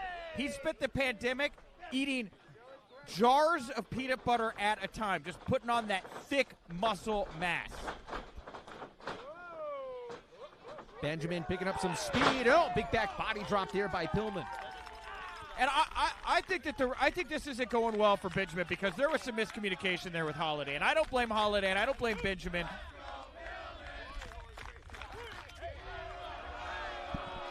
Yeah, you don't put your hands on Julia. Here's Pillman. Well, she provoked the fans. She was getting them cheering, and he didn't like that. And some big, heavy blows to the abdomen. Yeah, Victor Benjamin going to town, and Lady Frost has a hold of Julia's pom-poms. Oh, good. That's what you know what? Lady Frost. Ooh, and a big punch right to the jaw from most marketable Richard Holliday on the outside there. Griff Garrison trying to come at Holliday here. Get back into your corner, Garrison. All right, we see now they're trying to get back on the same page. We see some communication here between Benjamin and Holliday. Lady Frost is running her mouth at Julia Hart. And look, Victor Benjamin here talking to that referee, and it looked like Holliday was able to get a shot at him on Pillman on the outside. That was some great teamwork there. Bit of distraction by Benjamin to get the referee in the corner. Now Benjamin on the offense using those MMA skills, those big punches, those vicious, savage kicks. Hey, you talked a little bit before about the MMA background of Victor Benjamin. Guy, what did you say, 3-0? 3-0. And the thing is, he's a deadly gentleman. Outside the ring, I seen him with Lady Frost opening doors. All class opening the door. I saw holding her purse briefly backstage when she needed to use the restroom. Pulls the chairs out for her when she sits at the table, right? Exactly. But you get in those ropes, he is a savage. He is going to look at this right there. Perfect example. He's going to take every opportunity to put some pain on you. The referee tied up with Garrison, and now it is Holliday stomping away at Brian Pillman Jr. in the corner. And after some early miscommunication between Holliday and Benjamin, these two are working really well together. All the momentum from the Varsity Blondes has come to an end. Cover, and a kick out of two off the neck breaker. Pinning attempts. Maybe the next one's a successful pin. And a big blow to the back there from Victor Benjamin, and it looks like him and Holliday really starting to find some cohesiveness here right now. Yeah, it does look like they're clicking along for sure. And Benjamin here lifting a Pillman up and a modified neck breaker there. Neck breaker into the cover and a kick out of two. Wasn't sure if Benjamin was going for a backbreaker and instead went more towards the neck. Either way, I mean, that was an effective and dangerous maneuver. It looked to me like he dropped him back of the head, neck, right onto the knee there. And you see Julia Hart there doing her best on the outside to keep these people engaged with Brian Pillman Jr. Big knee right to the side of the head of Pillman Jr. The Savage Gentleman. Victor Benjamin now tagging in the most marketable one, Richard Holliday. And I'll tell you what, some fluid tags here by pretty marketable. Pillman, though, still with some fight left in him. Well, he's got to get out of there. These two hyenas are on him right now like he's raw meat. Hyenas? Well, yeah, look at the way Holliday and Benjamin have been working together here right now, completely in sync here. After, again, like some early miscommunication, these two just on him right now. Hyenas, jackals, coyotes, whatever you want to call them. Pillman whipped into the corner and his head whacked up against that second turnbuckle. And right now it is Benjamin and Holliday in charge. Yeah, definitively in charge here, too. Look at Pillman down in the corner there, showing a lot of pain. His back obviously really messed up. Another tag there between Holliday and Benjamin. More teamwork in the ring. And that's what you got to do. Got to work together. Oh! Pillman with a double crossbody. How'd that kid get that? Where did he find that? He's going to make the tag. Garrison is raring to go. He's trying to coach Pillman. He's trying to coach Pillman over the corner. And Pillman now slowly crawling over. He's going to get there. And Pillman's so close right now. Able to kick Holliday off. Holliday almost had him. He needed to pull it back to the corner. There's the tag. And the big man, Griff Garrison, in the match. Clotheslines and big boots. Back body drop. Benjamin went for the ride. And Benjamin feeling it. That's a 6'4" man there, 6'4" plus, and Griff Garrison. That's a big drop. Running splash into the corner now. Garrison setting up Benjamin. Falcon Arrow cover. Kick out at 2.5. And I could feel my lower spinal disc shift there as Garrison drilling Benjamin right into that mat. And Pillman wants to get back in this thing. What is this guy, crazy? He's been beaten down the whole time. You got a fresh Griff Garrison in the ring. He's doing his thing right now. Richard Holliday made sure that Pillman remains, at least for the moment, a non-factor. Small package. Trying to put it away. Garrison able to get out of 2. Like clockwork. Pop-up Nailed him. Spin kick into the cover, and Victor Benjamin calls that clockwork. Spins like a clock. Hits it at the top of the hour, and there's MMA punches right to the chest here. Grounded pound. Right into the solar plexus. Yeah.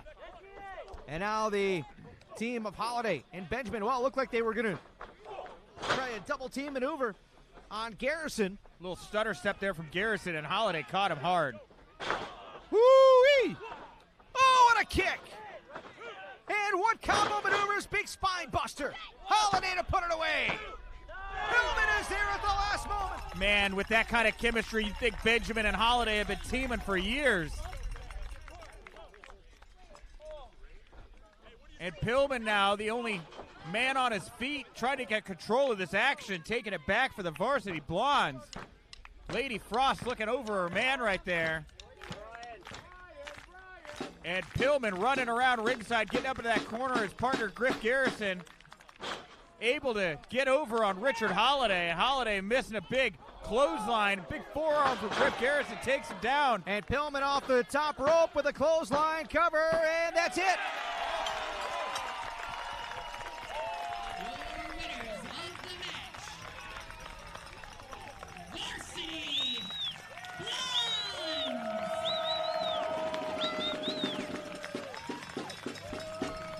Brian Pillman Jr. triumphant in his return here tonight.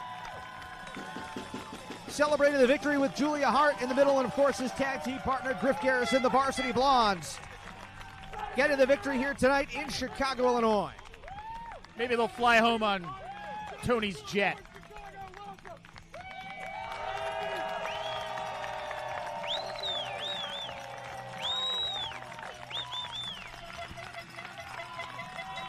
And we still have lots more action on the way here tonight. Stadium Series 2021 continues here tonight at Marian Catholic High School. If you're following along on social media, use the hashtag Stadium Series. The Lucha title's on the line. We will see Daga square off with the champion Aramis in his first title defense. We heard from Aramis earlier on. Daga, meanwhile, says that he wants to show that they are the best in the world at what they do tonight.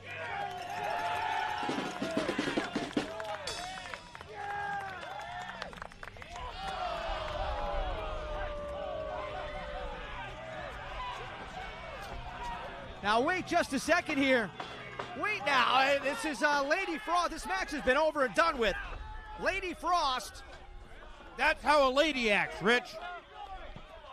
Lady Frost stomped away at Julia Hart.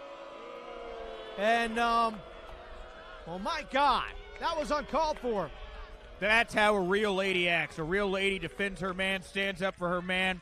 She did that here tonight, and she's going to stand up for herself now tonight in the main event. But it is time for another title match right now, as we're getting ready for the Lucha Championship. And as we mentioned, we heard from Aramis earlier on. Right now, let's hear from Daga, the challenger, heading into this matchup.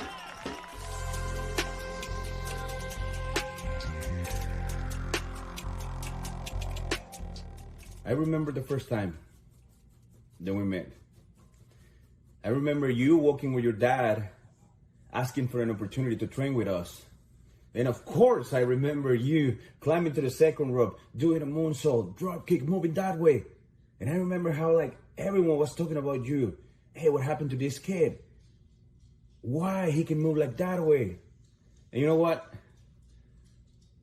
That was really cool. But to me, it wasn't about that. To me, it was about the fire, the dreams, the passion in your eyes. You know what? That's because I'm the same way. So that's enough for me to take you under my wing. And that's what I did. And guess what? No estaba equivocado. Mírate. Mira todo lo que has hecho. Y realmente estoy orgulloso del luchador en el que te has convertido. Cómo ganaste ese campeonato, todo lo que estás haciendo en todos lados, AAA, y ahora en Warriors. Haber derrotado a todos estos luchadores para convertirte en el primer campeón. I'm really proud of you. Really proud. But this 17, July 17, for the first time, it's going to be you and me in a ring. And guess what? I'm ready. So after we shake hands.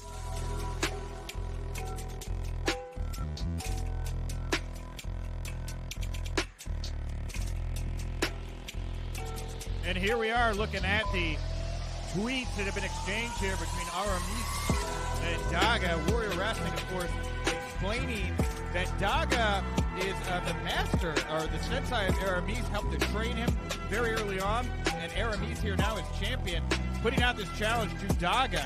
And El Jefe, Daga, responding out on social media, saying he accepts the match. And not only accepts it, he says they're ring.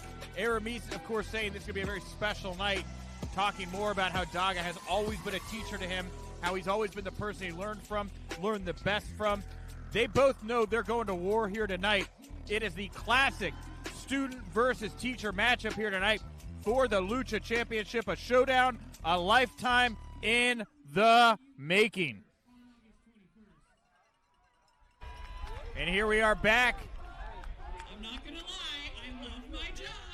Thank you for that announcement, Steve. And Principal Steve, of course, just announcing we're going to be back here August 21st for the next installment of the Warrior Wrestling Stadium Series. We'll have a little more on that in just a minute, but indeed the Lucha Championship is on the line. Before we get to that, I do want to remind you one more time, go to ProWrestlingTees.com and use the code STADIUM17. You'll get 20% off your order for the next 48 hours. Again, Stadium17, the code to use at ProWrestlingTees.com. Some exclusions do apply. And here we go, coming to the ring, the master, the sensei, Daga. About to go to war with a man that he was responsible for bringing into the pro wrestling world. He molded him, he shaped him, showed him how to be, showed him how to act, showed him how to wrestle. Daga. And we have seen Daga in action, of course, many times here at Warrior Wrestling. Not a stranger at all. El Jefe, the boss. Here to throw down one more time. And here comes his opponent tonight, the champion.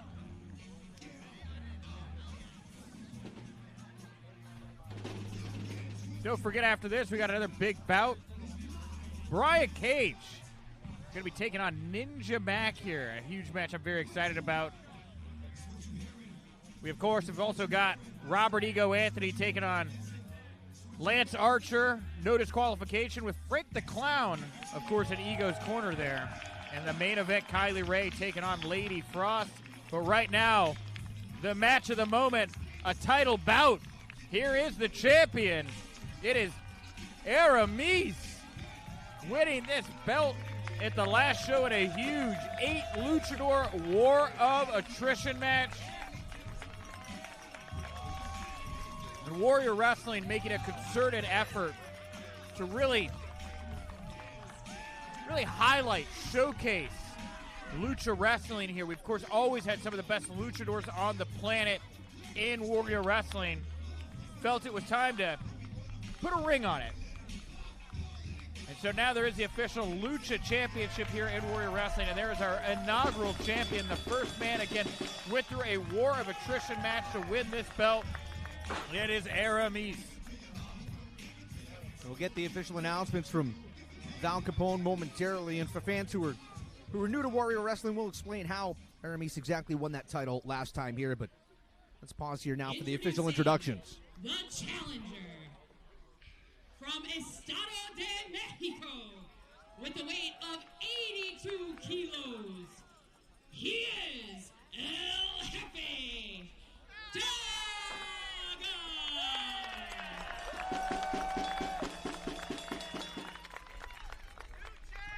And your defending Warrior Wrestling Lucha Champion from Estado de Mexico at a weight of 72 kilos, he is El Moscatero, Warrior Wrestling's Lucha Champion, Aramis. For Aramis, from the Warrior Wrestling fans here tonight. And you see that beautiful Warrior Wrestling Lucha Championship belt. It's really pretty, too. Those side plates, they're gorgeous. What a prize.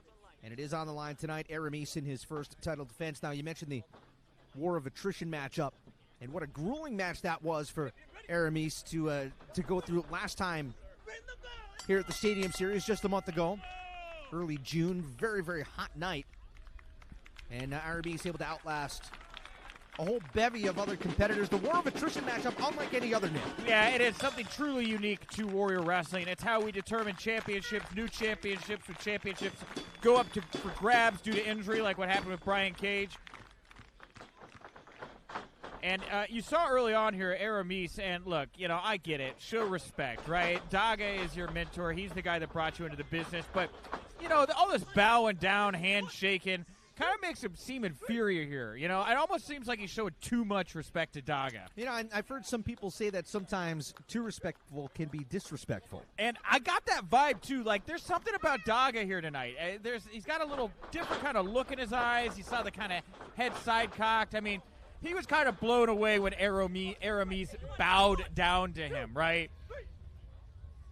So you don't want to think that you're going to, just because this guy's being really nice to you, another handshake, all right, I'm supposed to play gentle here. Daga said, we're going to war. And I think that was intentional. He knew Aramis had won this in a war of attrition match. Maybe didn't think too much of Aramis' victory there. Maybe thought he could have done it better, did Daga. There's flying head scissors there by Aramis, and now Daga going after the leg to slow Aramis down. Now, the war of attrition matchup, of course, for fans that aren't familiar, two teams start out 4-on-4, and it's whittled down until there are only 2 men left. Yep. Very often, usually it's 2 guys that were on the same team, as it turns out to be. But Aramis able to outlast everybody, including some big names. We all had our money on Gringo Loco, didn't we? Yeah, Gringo Loco, of course, has certainly been somebody I was looking at. But right now, Daga's the one in his crosshairs. And you can see the sun setting here in the distance. It's about to be fully nightfall. Those bright stadium lights now in your eyes. The crowd here certainly more on fire and hot as the night has worn on. Daga able to flip right over Aramis and threw him into that full Nelson. Aramis able to get out of it, and Hot off the ropes. Daga collided with him right in the middle of the ring. Look, he got a piece of a headbutt there, too. Daga saying, try one more time. Off those ropes into a tombstone attempt. No. Pinfall. Wow, what a frenetic pace here in this one. And Daga just knocking this guy off with his elbow there. Now went for the flying head scissors. Daga able to regain his balance. La Magistral cradle into the cover here for the title. No. Nice and tight, too. Right back the other way. Daga again with the cradle. And nothing doing. Missed with a couple of shots. Aramis spinning like a windmill. And Daga seemingly knows every move this guy's going to do. Block the kicks, block the windmill attempts, block the punches, you name it. Daga was Johnny on the spot, wasn't he? Yeah, and Daga taught this kid everything he knows. He taught Aramis everything he knows. And if you teach somebody everything they know, you know everything they know, Rich. And maybe you know things that they don't know, right? And that's what I think Aramis should be most scared of right now. That's what he's saying with the saying, just mere inches. And now Daga. And look at that. I knew Daga wasn't going to play. Oh, shake my hand. Let's do a hug. No, that's not going to go on forever. We're here to win titles. We're here to win money. I don't care if I taught you or not. I'm going to take you downtown right now, son. Ooh. Aramis from the outside connects with the kick. And Daga here. Up and over he goes, Looking rolling woozy. back the other way.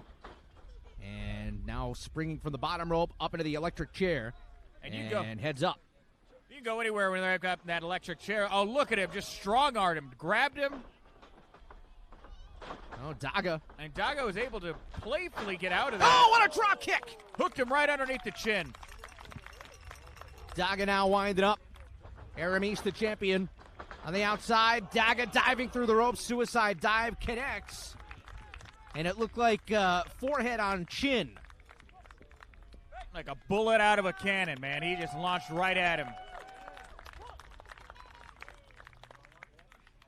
And Daga here on the outside getting his wits about him, giving himself a lot of time to create a game plan.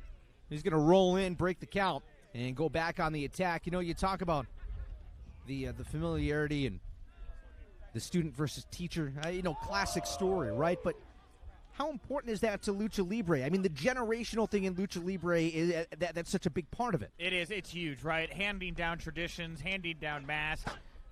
Daga able to get a 2 count. It is so, you're so right about that, Rich. And the amount of respect that is there is obviously noticeable. But Daga here has spent a lot of time working in the United States, as has Aramis, This is a different environment here. These are different fans. And right now you can see Daga very vicious, Again, like, when you're working with somebody that you are responsible for molding, I almost feel like there's a pressure to be harder on them. Oh, absolutely, yeah. You want to be harder. You want to make sure that those lessons are drilled in. Well, and you're not going to let up. Cover here for the title.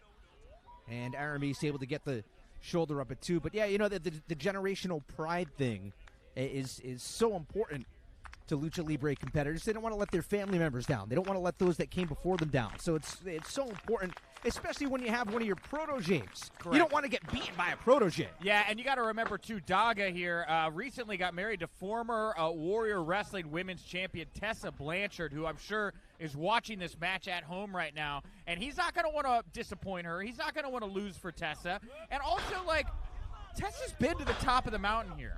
Oh, look at this. Just going after those knees. Punching the knees, Rich. He's punching the knees. Aramis tied up in the tree of woe. I wasn't sure exactly where those shots were landed at first, but you're right. I mean, simple maneuver. Oh, and then the drop kick right into the knees, doing even more damage. And Daga Maybe in position here to take home the Lucha title. Cover. And a kick out at 2. I mean, this could be a very short title reign for Aramis. Hey, if your kneecap gets knocked out of place, you can't walk, then you can't wrestle, and that's a reason to end the bout. And it looks like the longer Daga focuses on those kneecaps, the more that becomes a possibility. But like I was saying, this guy just got married to Tessa Blanchard. She's been to the top of the mountain here. And Daga, while Daga has had some great matches here in Warrior Wrestling, has never held gold. And you got to think that puts a little chip on his shoulder, knowing he's going to be going home to somebody who's been to the top, right? But he hasn't been there themselves. Vicious knees, or vicious elbows, I should say, into the knee, and Aramis with all he had. The enziguri, but he's got a bad wheel. Oh, and look at him jump. He got right up there on top of them shoulders. Woo! Beautiful flying head scissors by Aramis, but still favoring his left knee. May not be able to continue the attack. He's going to try and fight through it. Uh-oh. Oh, run right into the turnbuckle. And you notice that turnbuckle that's exposed right there, Nick. There's no covering on that. Yeah, that turnbuckle's been pulled down throughout the evening, and this is a very dangerous situation here right on the ring apron. And Aramis knows it. Like a couple of swashbucklers dancing on the plank. Aramis able to get the knee up. Right into Daga's chin. Oh, wow! Big power slam right on the apron, Nick. That was a spinning power slam onto that apron. I don't think I've ever seen through the ropes. Yeah. I don't think I've ever seen anything like that. And that's the thing is when you can't see something coming, you're not prepared for it. Aramis being thrown right there on the hardest part of the ring, on the lower part of his back. You had to get that in there, didn't you? It's a fact, Rich. I'm calling it like I see it. I'm very good at this, as you were nice enough to tell everyone earlier. Aramis, the Lucha champion, set right back into the ring, and Daga trying to put it away. Cover. An arrogant cover, and only a 2 count. I mean, we joke about it, right? It's the oldest cliche in the book. The hardest part of the ring is the ring apron, but it's a cliche for a reason. Because it's true, Rich. It's not a cliche. It's catchy. It's catchy. That's why it keeps getting said. And the fans here seem to be behind the champion, Aramis, who is down right now. And Daga, he thinks it's time to end this thing. It's time to finish it up. Oh. Aramis. No. Hey, that's not how the leg is supposed to bend. No, it is not. The pace starting to quicken. Oh, God. Inside out. Cover. Aramis to put it away. No. And Aramis going up top. A high-risk maneuver. What is Aramis thinking here tonight? Cagey move by Daga, who rolls out of the ring. And to the outside. Wait a minute. Aramis off the ropes. Oh! Diving senton off the top to the outside. Wow. You see your shot. You take your shot. That was incredible. Yeah, but was more damage done to the left knee. Aramis immediately buckled as he went down to the turf. You see him limping away there. Oh, he could have done damage to himself there, Rich. Well, that's what I'm saying. His knee was already injured. You know, I wonder if Daga taught him that one, or if Daga didn't know that one was coming. I think that's something Daga may not have taught him in the classroom. That seems like something Aramis caught him off guard with.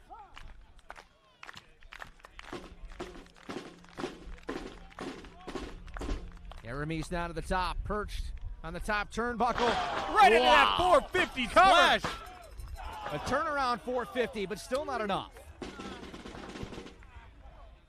And Daga here looking unusually weakened in this moment. This guy has been taking control. He's been pushing Aramis around this whole bout. And finally, Aramis here, I'm guessing by using some techniques and moves that Daga has never seen before, able to get some momentum. And yeah, but Aramis moving around very gingerly.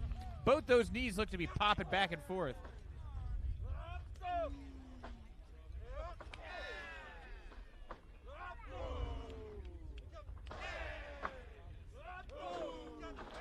Trading the forearms back and forth. The Lucha title on the line here tonight at Warrior Wrestling in Chicago.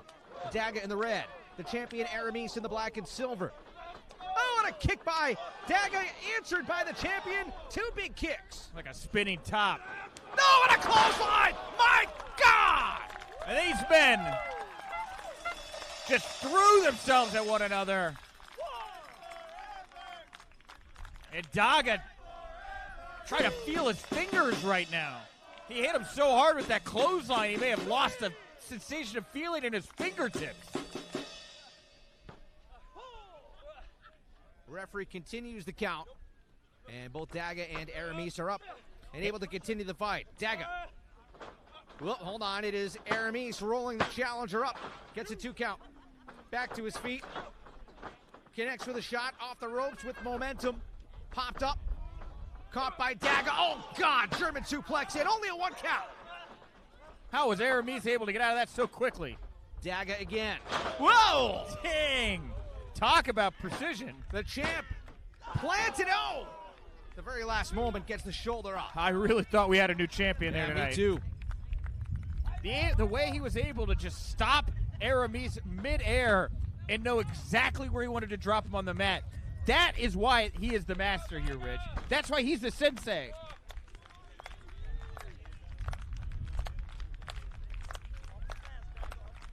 And the fans here trying to build some energy. You know, with a pace like this, Rich, as it's been so fast the whole time, fatigue is an inevitability. You can't run at 100 miles per hour forever.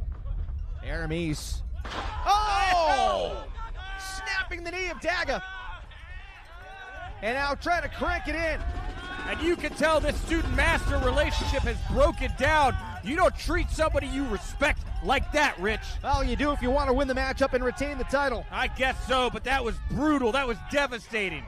That's the way you put a man in a wheelchair, Rich. Well, Daga able to reach out and grab the bottom rope. I didn't see the challenger being nice earlier on when he was attacking the knee of the champ. So I don't see why it should be any different now. I'm just saying it's gotten deep into it, and Daga picked up on it early. Now it's Aramis' turn. He's off the chain. Fireworks in the background right now, ladies and gentlemen. Notice every time Aramis kicks, he has to make sure that he's able to maintain balance on the left leg. Yeah, absolutely. Aramis' legs have been taking a brutal beating this whole time. Definitely a weakness here as he gets deep into it with Daga. Both going for clotheslines, now both for headbutts, and both crumble down. Excuse me, cover, and no! Man, I thought that might have been it. I also did double headbutt there, down with the champion. Daga smart enough, or just serendipitous enough, to fall on top of him. Yeah, they both kind of melted right into the canvas together. And the temperature out here dropping. We are now in the upper 60s. No longer the beautiful sunny 75-degree weather that we started this show off with here tonight. Yeah, the wind really picking up a bit too, huh? Yes, it's a very different environment here as the night wears on. You could see some fireworks in the background, but we might get some fireworks right here. What does Daga have in mind? Something big, no doubt. And he is pulling Aramis by the mask. Oh, my God! From the very top. Aramis. Spinning Daga. Plants him. Blue Thunder Bomb, and no, not enough. 2.5 to kick out. That was incredible, Rich. We talk about speed, but there's the power.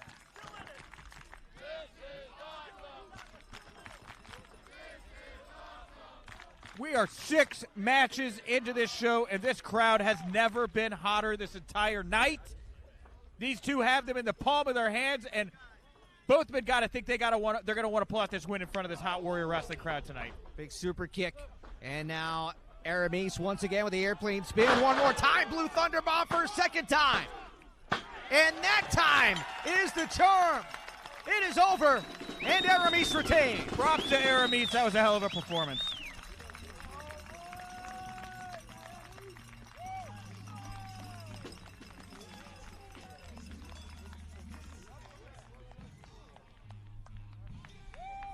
Your winner of the match, and still Warrior Wrestling's Lucha Champion, Aramis! What an incredible performance here. The reason we have a Lucha Championship is because of matches like this, and you're going to get them all the time here at Warrior Wrestling. Aramis standing tall over his mentor, Daga. And we got a huge matchup next as the effing machine, Brian Cage, returns against Ninja Mack. And that is next. Bet on it.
Woo! Yeah!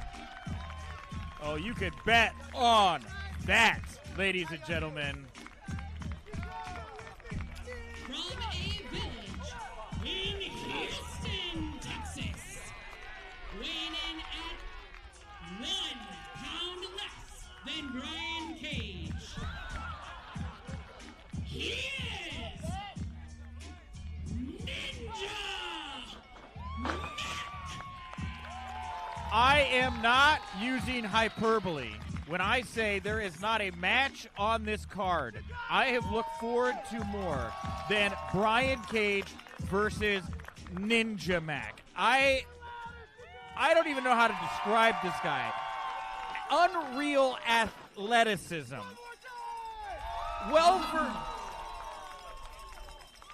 Well versed in every form of martial arts.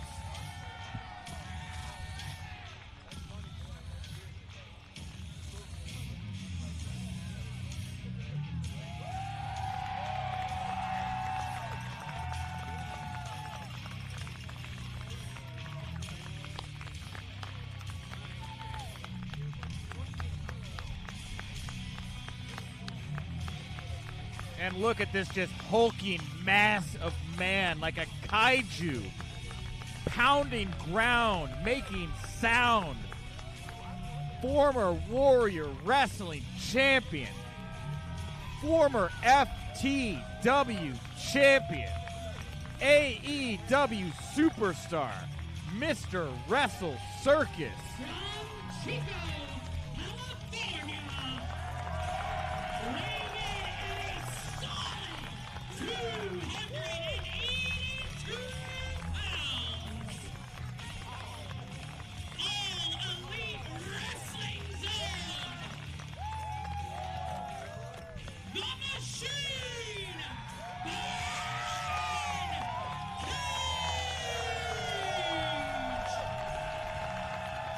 The effing machine, Brian Cage, makes his Warrior Wrestling return, and my goodness, listing off those accolades, flipping the calendar page back a little bit there, huh? Oh, yeah, you know. I mean, he has had success for years, is the point.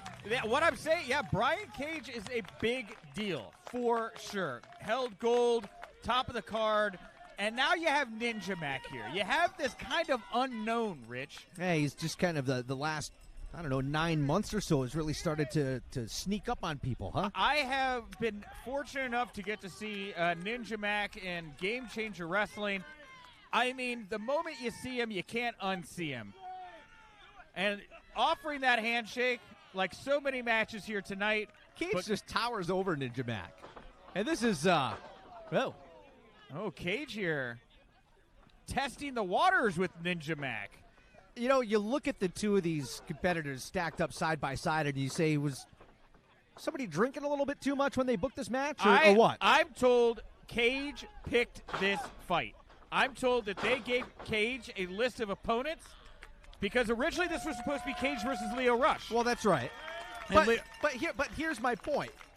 Yes, they gave Brian Cage the opportunity to pick his opponent, but if you're Brian Cage, why wouldn't you pick the smallest opponent you could find? And look, it's not the size that matters in this situation here. I mean, you're talking about a guy in Ninja Mack, fluent in Kung Fu, fluent in Taekwondo, Brazilian Jiu-Jitsu.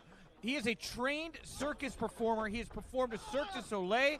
This guy does things that are abnormal. Spent some time in AAA. Supposed to go over to Pro Wrestling Noah in Japan until some of the pandemic issues more recently have taken shape. Right now, Brian Cage, that's like an effortless maneuver for Cage. What I'm saying here tonight is that Brian Cage thought just because Ninja Mack was smaller than him, this was going to be an easy fight. He is in for a very rude awakening here. I'm terrified of Ninja Mack, and Brian Cage is doing exactly what he's going to need to do to make sure this guy can't get in his kind of unique set of offense here. You got to bludgeon him. You got to use your muscle. You got to get this guy down early. Because if this becomes a long bout, a lot of high flying, I'd say that plays in Ninja Mack's favor. Ninja Mack is, hold on here off the top. Spent some time training in MMA, and well, he's trying to decipher some info from Ninja Mack, trying to speak to him really. He's very evasive about what he wants to reveal about himself, but I know this much. He's a professional gambler. Oh, yes, he is. He is a risk taker by trade. Yeah, and I mean, this guy really is a jack of all trades. Gambler, and like I said, proficient in so many different ways of hurting you. Brian Cage lifting this guy up, lifting Ninja Mack up over his head here, showing that strength. Ninja Mack cannot afford to break an ankle here right now. That's going to take all of his offense away. Oh! No, to the outside! Did Ninja Mack land on? He didn't land on his feet, did he? It landed on his feet, rolled through, but he's still on his feet. But that was a nasty-looking fall. Straight over that top rope to the outside, and Brian Cage saying, "Come on, Ninja."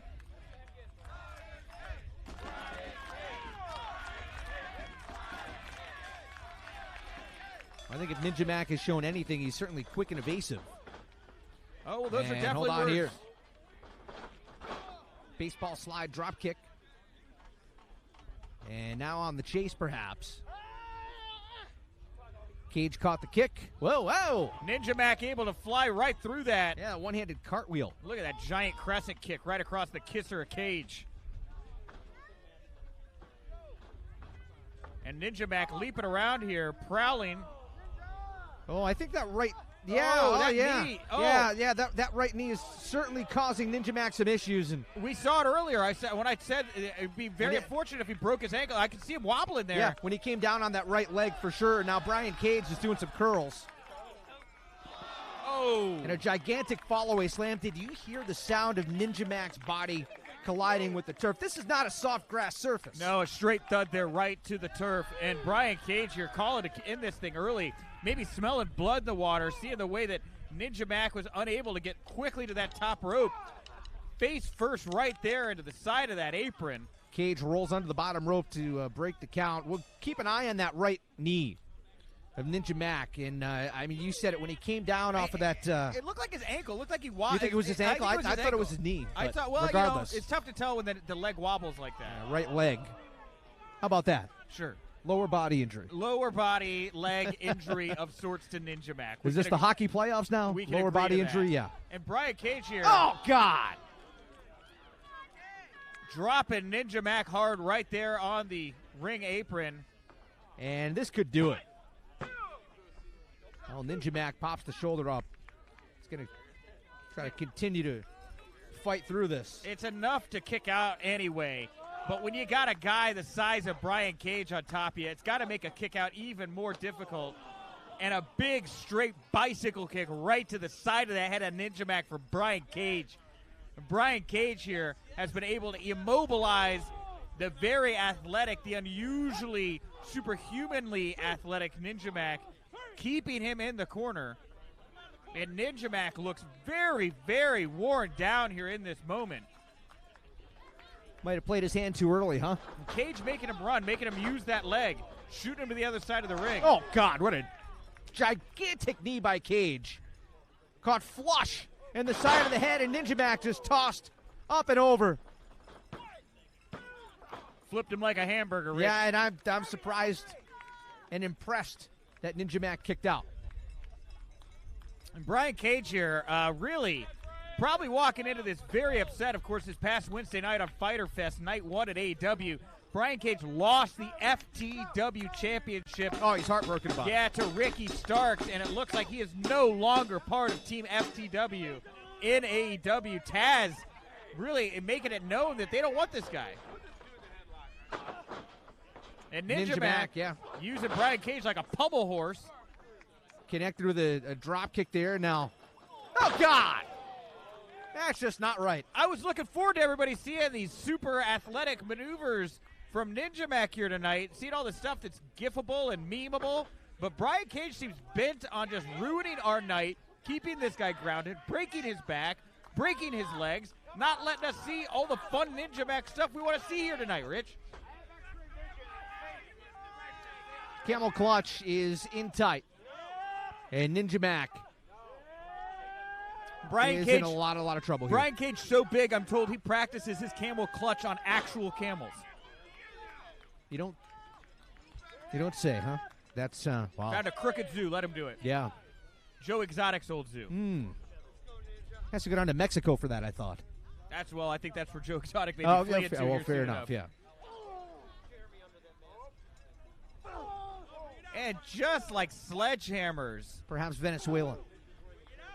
Ball bats even I would compare Brian Cage's clotheslines to. Just battering this man in the corner.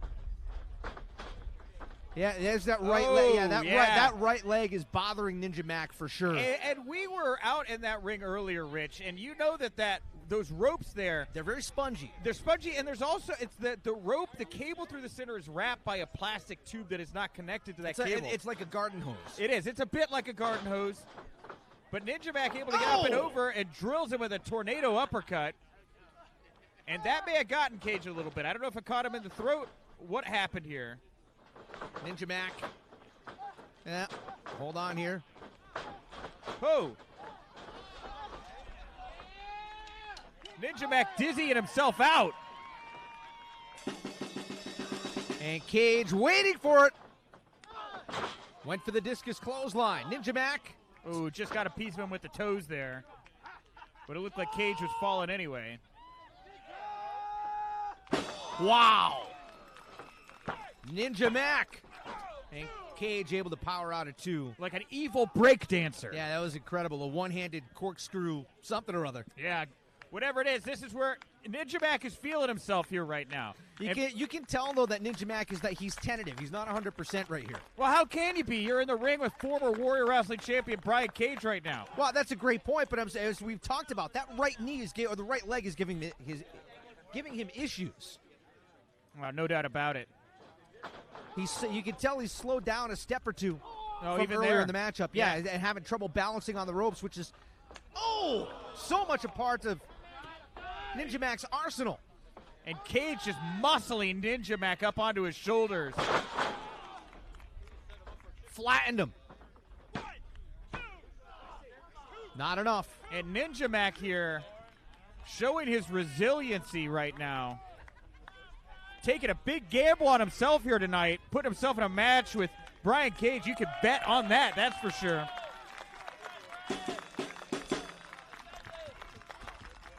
And I've seen Ninja Mack go up against a lot of crazy competition in pro wrestling so far. I don't think anybody of the size and power of Brian Cage. Maybe Ninja Mack has met his match here. Maybe Ninja Mack just can't be Ninja Mack in a match with a guy like Brian Cage.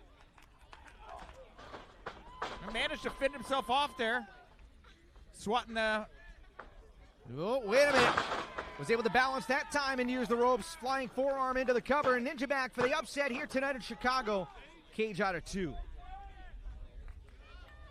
And now Ninja Mack finally seeming to ground the big man is going to have to try to figure out what parts of his unique moveset he wants to use to try to put Brian Cage away here. Doesn't have a whole lot behind those kicks. No, he is definitely... I don't know if he got his bell rung. I'm not really sure what... That'll ring your bell. Yeah, it will. Brian Cage. Brian Cage. Yeah, he's a... Justin.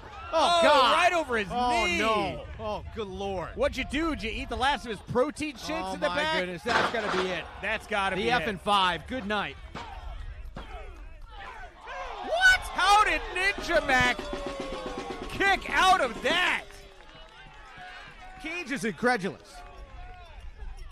Cage has never seen anybody take this kind of punishment and keep on ticking.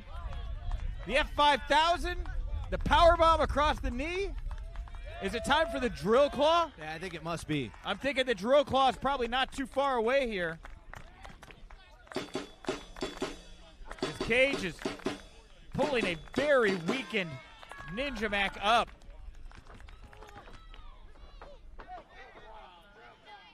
Oh, and Ninja Mack able to roll through. You got to be kidding me. Oh! I thought he had him. Able to duck under that clothesline. Pele kick. And Cage Got caught with that kick. Another Oh, and windmill another kick. one. Yeah, impressive kicks there by Ninja Mack, who he is struggling here. In my brief words with Ninja Mack, well, wait. What is Ninja Mack? Nah, this is off the top. My God. Well, wait a minute. Ninja Mack is not done here. Is he out of his mind? I think you should take it while you can get it. Ninja Mack here, up high.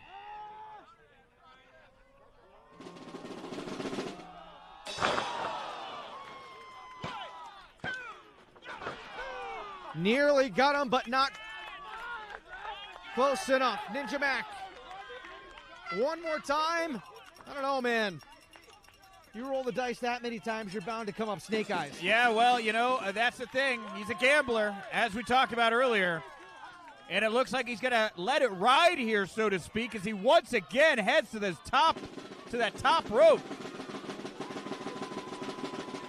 Brian Cage laying prone. Able to move out of the way. Was playing possum. That is at least a 600 there. Discus clothesline. And you can hear the fans yelling for it, the drill claw. And Cage not getting right to it here. What does he have in store? I think that Ninja Mack has personally offended Brian Cage. Yeah, I think so too. Mr. GMSI is going to make sure to GMSI. Yeah, absolutely. And Brian Cage here just forcing Ninja Mack to get onto his shoulders.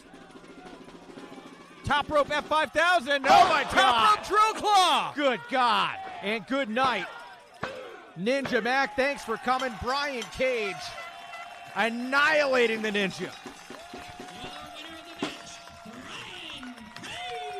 That was like that mosquito that just keeps on coming back. You can't quite get rid of it.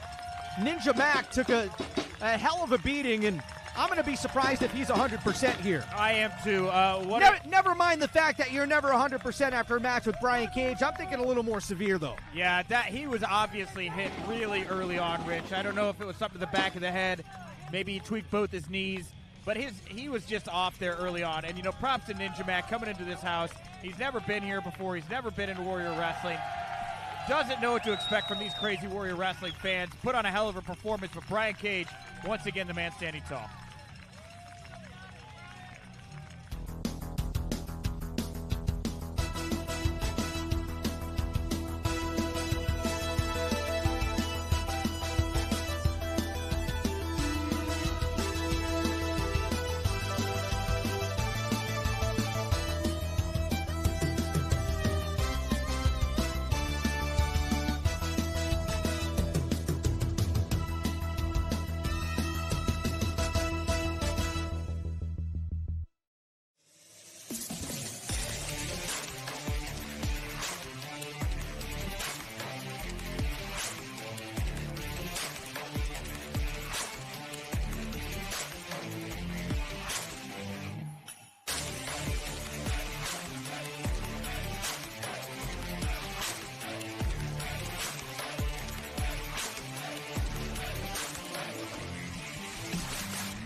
Fans, Warrior Wrestling returns here on Saturday, August the 21st, and can you believe this?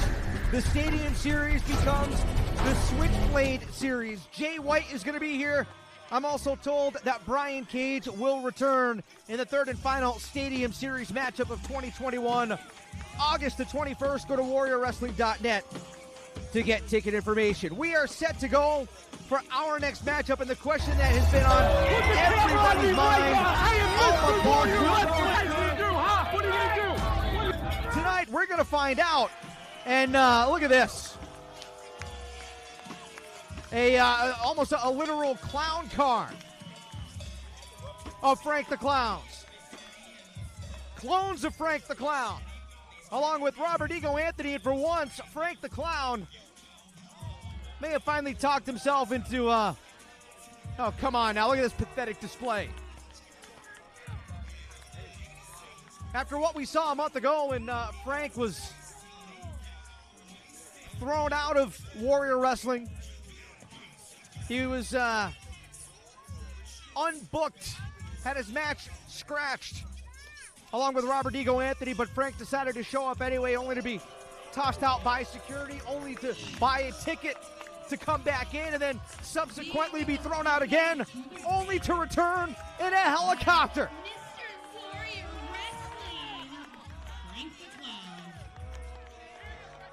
From Joliet, Illinois,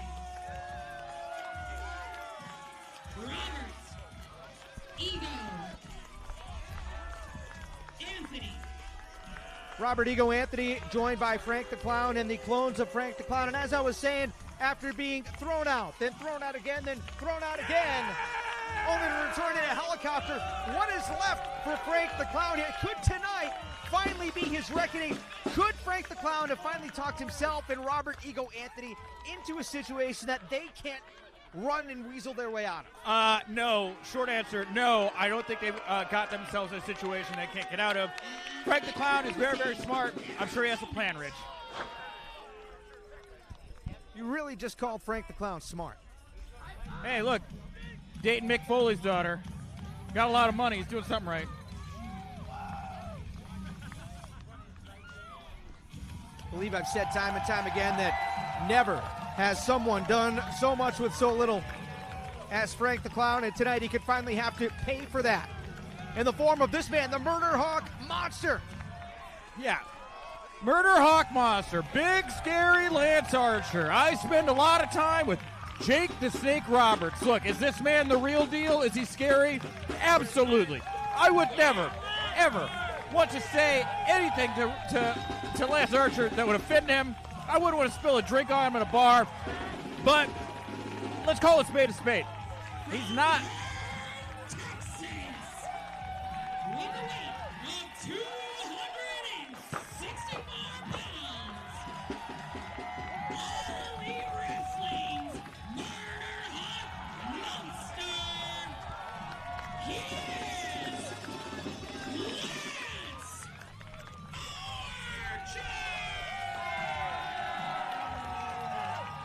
Let's just call a spade, Rich. He is a big, scary, intimidating man, of course. But he does not have the IQ, the brain, the decision-making skills of Frank the Clown. Look. Well, apparently that gentleman doesn't either. And neither does that one. Can you believe these clowns? This is smart. This is smart. You got to send in the putty patrol. You gotta wear down. Were you just about to say you got to send in the clowns? Well, I call it putty patrol, but you can call it, send in the clowns. That's fine. Sure, musical reference. That's very good. It's great. But Lance Archer here laying waste to all of these clowns. Only one clown left standing, and he is right behind Robert Ego Anthony.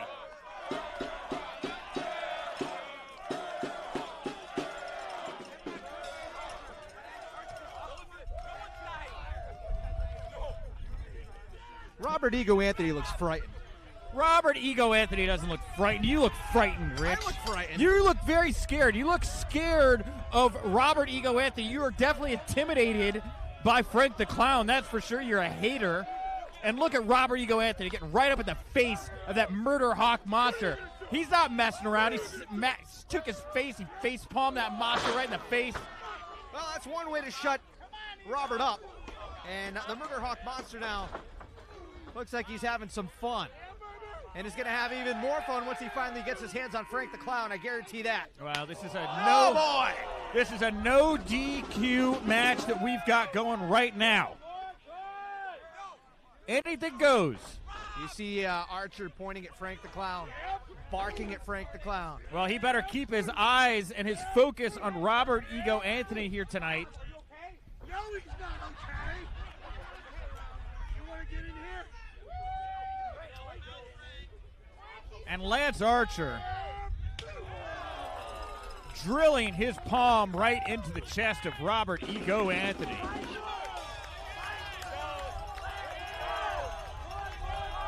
Is that T-shirt what I think it is? Yeah, it is. Well, Frank's pretty close with CM Punk. I don't know if you know that they're pretty good friends. The crowd here really enjoying this this beatdown of Robert Ego Anthony. By proxy, that is Frank the Clown, who is getting murdered by the Murder Hawk. And you hear Archer saying, I'm almost done with him, and then I'm coming for you, Frank. Well, I would not look past Robert Ego Anthony.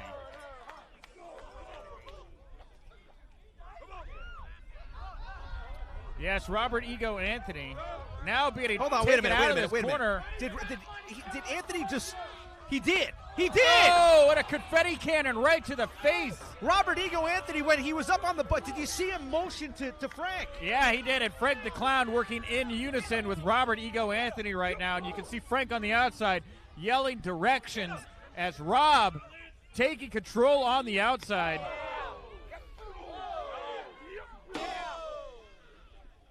And the drums and the cymbals going hand in hand with the hits. And Robert Ego Anthony. Hold on, they're coming over here. No. You guys can stay away from over here. We definitely do not want them in the commentary booth area.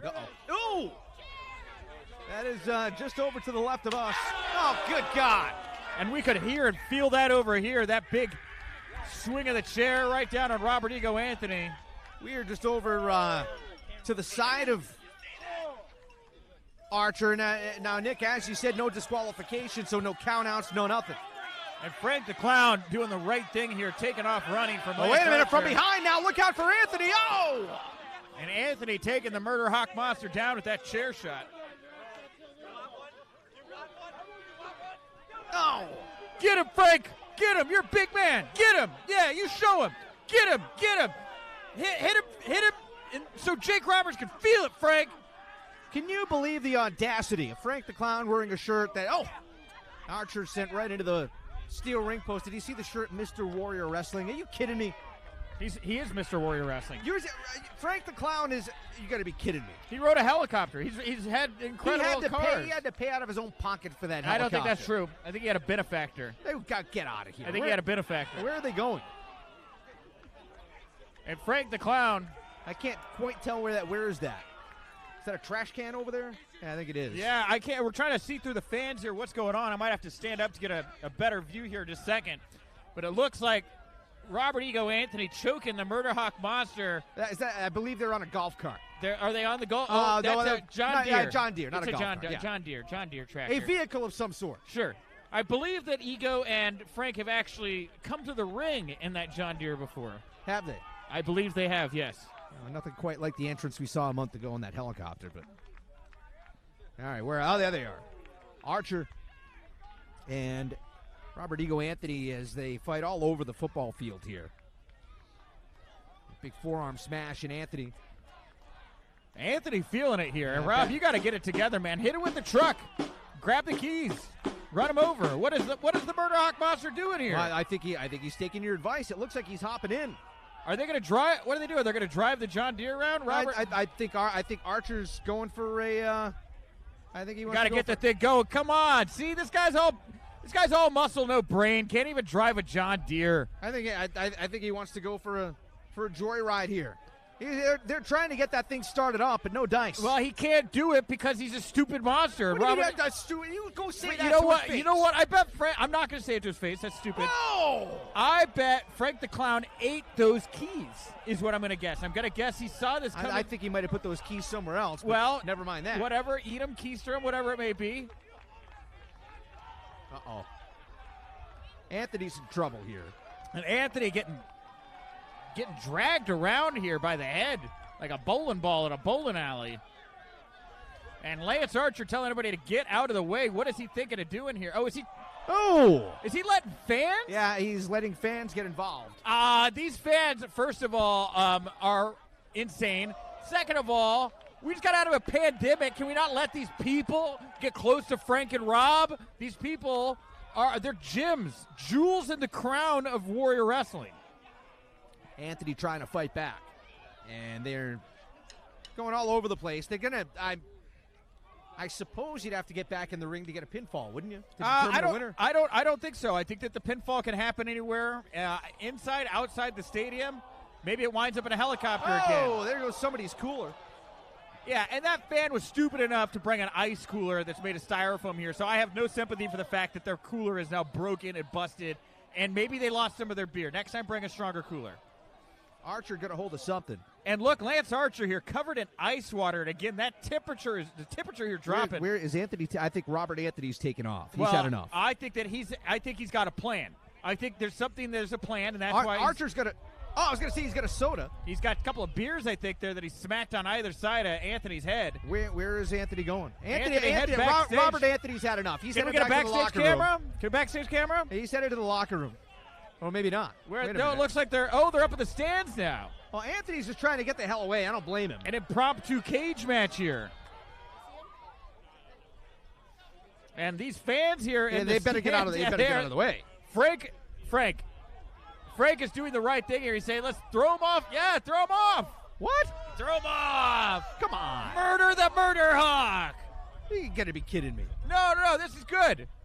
This is good. This is dangerous. Great. Look, one less monster for Tony Khan to have to pay. Sorry, Tony. Lance Archer's going to be murdered after tonight. Robert Ego Anthony's going to throw him to his demise. All right, Lance Archer fending him off. Look at those nice little running there. Get a little cardio in as Robert Ego Anthony. That's smart. And the fans are wisely. They're saying we're getting out of here. Well, I would have stood my ground.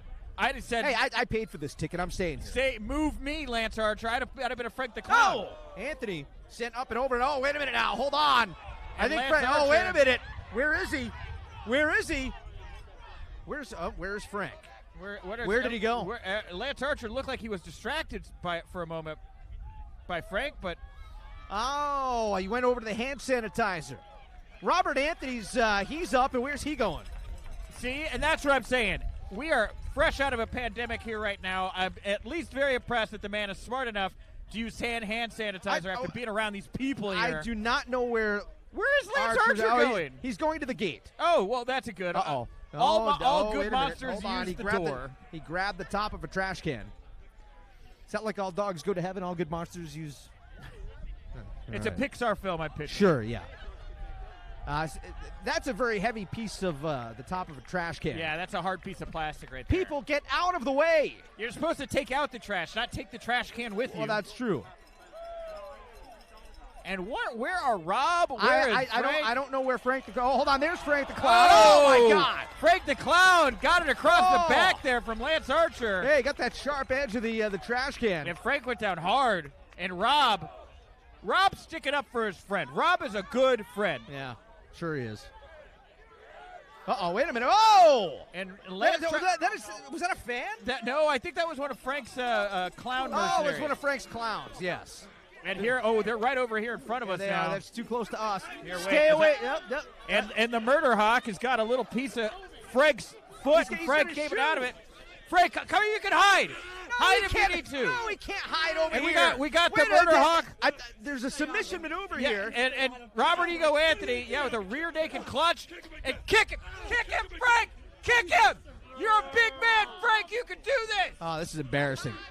Hausman, you're embarrassing. Look, he grabbed his beautiful, expensive red shoe. Yeah, he's got the clown shoe. That shoe cost $5,000, Rich.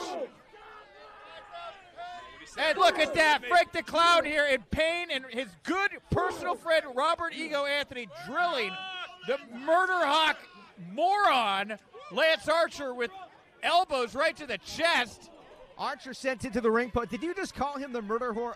The what? The murder hawk. The murder hawk moron. What is wrong with you? The murder hawk's got a big jaw, but he may have bitten off more than he could chew here tonight with Robert Ego Anthony and Frank the Clown. And look at him, like a scalded dog in the ring. A scalded dog. Yeah. Injured, whining, whimpering. Lance Archer, the big beast. You're right. You're really getting behind Frank the Clown here, aren't you? Oh, Frank the Clown is a close personal friend. I'm not even going to try to do unbiased journalism. This isn't Wrestling Inc. Oh, gigantic big boot from Archer. Come on, Rob.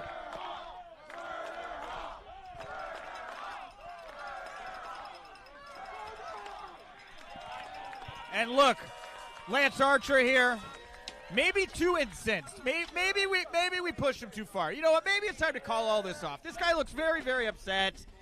You know, he's got the word murder in his name. Let bygones be bygones. Let bygones be bygones. Water under the bridge. Sign an armistice, you know. And Robert here looking for a big punch, but Lance Archer grabbed him with a full Nelson slam to the mat. Not enough. And look, Frank wanted to break it up, but Frank is obviously far too hurt. And Lance Archer here doing his best Von Erich impression, I guess. Or Baron Von Raschke. Just remind me a bit of the Baron. Oh, he looks exactly like the Baron. Sure he does. Well, that's all the people need to know. Exactly. The Murder Hawk Monster ready to put away Robert Ego Anthony.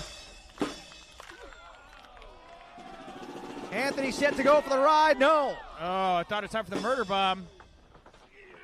Whoa, that's a lot of weight. Anthony showing some impressive strength. Wow. Yeah, roll through Death Valley driver. Cover. No. And Anthony looks as surprised now as he's ever been. And this means a lot to Ego, to Robert. Not only just the pride. Oh, wait, Frank giving here good advice.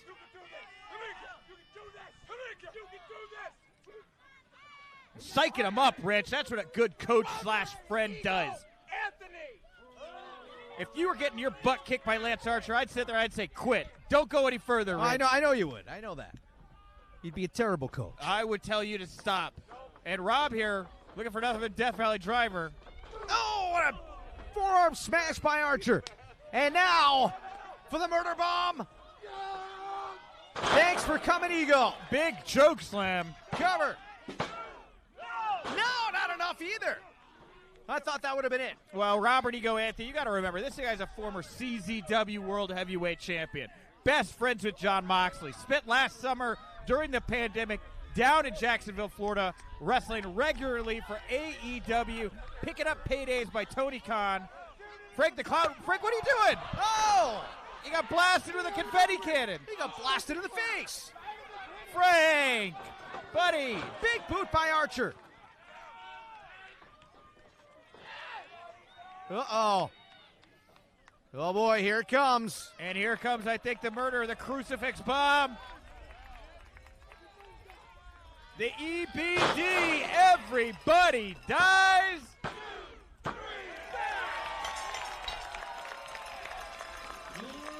You don't look so happy there, Hausman. As a matter of fact, you look a little green. I just want to say, I didn't mean any of those things.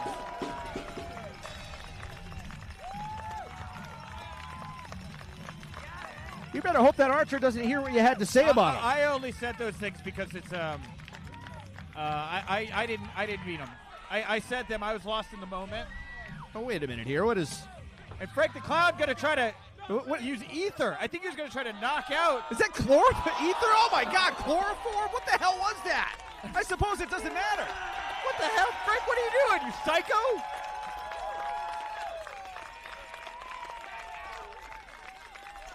Did Frank the Clown really just try to chloroform Lance Archer? I think he did, and then they took that chloroform bottle, and he smashed it right over Frank's head. And what is Lance Archer motioning for here? Well, you know what we said earlier tonight, that This very well could be the very end of Frank the Clown, and boy, that might have been prophetic, huh? Where is security? Security! Security, we have a kidnapping in process. We have a kidnapping. There it goes. Call the police. Where's the freelance kids? Get somebody in here. Would you stop? This is uncalled for. We have one it's not. little Listen, referee. Listen.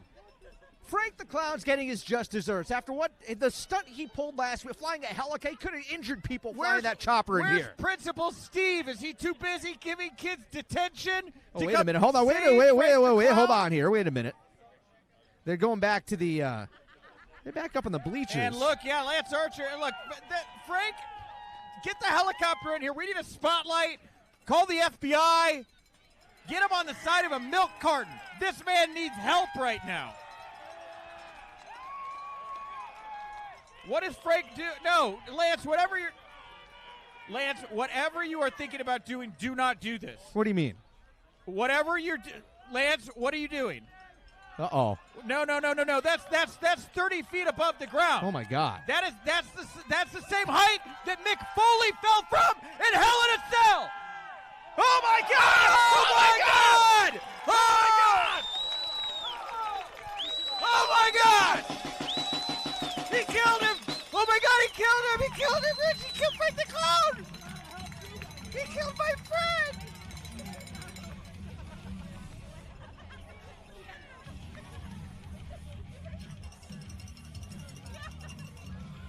Did we just witness a murder?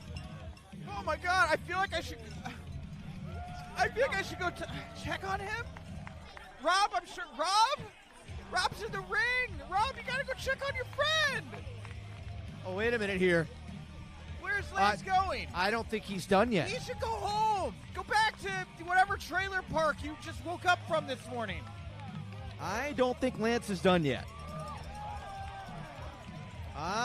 They will. Well, Frank the Clown has been disposed of, and so is Robert Ego Anthony and the Murder Hawk Monster, Lance Archer. With the win here tonight in Chicago, he's looking for a microphone, and he's not going to get one. Well, good. The microphone's back there. Good. Don't give this back man by a microphone. the microphone is back by the stage. There is nothing to celebrate here. Well, there's nothing. We may have just witnessed a murder. Yeah, I think we did. I think the police should be called. I think there should be arrests made tonight. I think that Lance Archer went too far. And if Tony, if you're listening to me, I know you have ties to Chicago. Reprimand this man. Smiley Kylie, a fan favorite. Kylie, that erratic energy.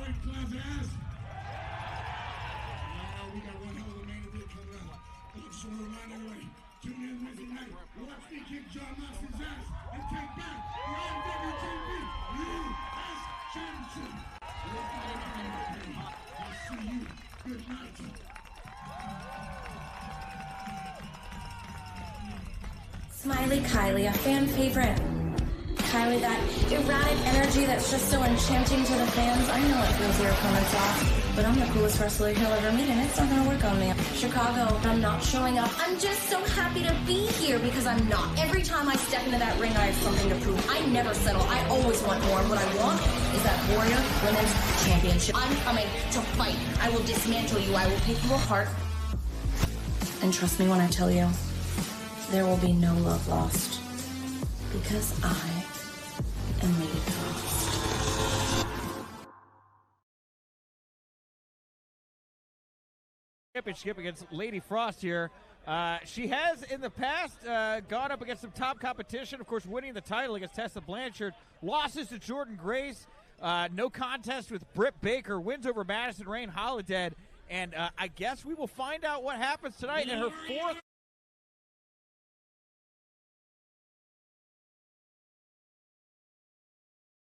championship. 4-2 overall, 1 no contest. And tonight, It will be Kylie Rae defending the title against Lady Frost, who we heard from earlier on here. You know, Nick, I'm not too familiar with Lady Frost's work. She's certainly come on the scene here strong in the past couple of months. We've seen her at Impact. We've seen her at the NWA. We've seen her at multiple places here. AEW. AEW. I got to be honest with you. I'm not too familiar with Lady Frost. What can you tell me about her? Yeah, you know, that's the thing. One half of Pretty Deadly here, of course, being flanked here by Victor Benjamin and Richard Holliday from the Philadelphia area. Definitely a striker, Rich. Very mean-looking fists and kicks. And, of course, like you say, the unpredictability factor here with Lady Frost is out. Well, since she is less known, Kylie Rae maybe not knowing what to prepare for here tonight. Like I said, with the kicks and the strikes, I mean, she's trained in Muay Thai, also nationally qualified as a gymnast. You know, she'll catch it from so many different directions. Neck breakers, she's got her shotgun drop kick. Really, the whole package here, fit, physical, ready to go. And look, Rich, I think she'd look really fine with that Warrior Wrestling Championship around her waist. Icy cold. And the demeanor in the ring to do some damage. Again, she's really made a name for herself. And for somebody who's come on the scene relatively recently, certainly had some high-profile opportunities tonight. Perhaps the biggest, the chance to win gold here tonight at Warrior Wrestling. Kylie Rae, as we await her entrance. Well, as you can hear right now in the air, the Pokemon theme song.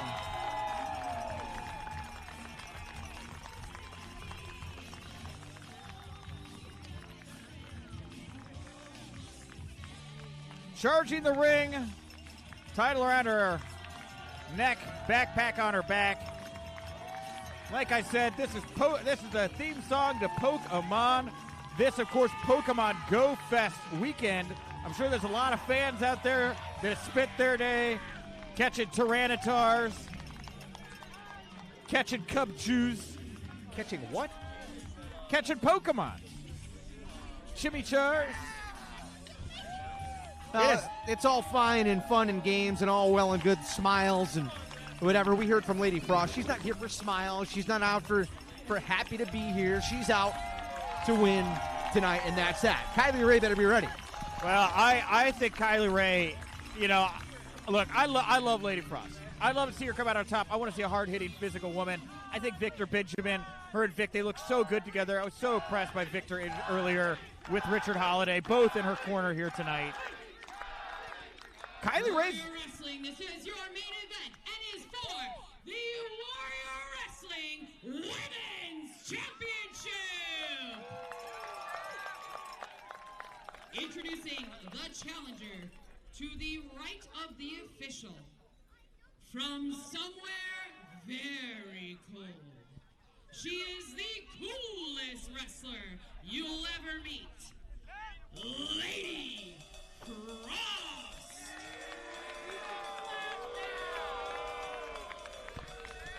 She certainly commands attention, does Lady Frost. Your defending champion from Chicago, Illinois. She's just happy to be here. Smiley Kylie Rae. The Warrior Wrestling Women's Champion now. You know, you see Lady Frost can certainly command attention. So does Kylie Rae in a slightly, maybe more upbeat manner. Now, did you notice when Kylie took the jacket off, was she nervous or was she shivering cold because the temperature's dropping here tonight? I think it's cold, and you know what? That's a great point because Kylie Rae does look to be shivering here a little bit. Lady Frost maybe brought the temperature down with her, you know, as she came into the ring. Is she trying? Well, okay. Kylie, look at this. Kylie Rae is trying to get and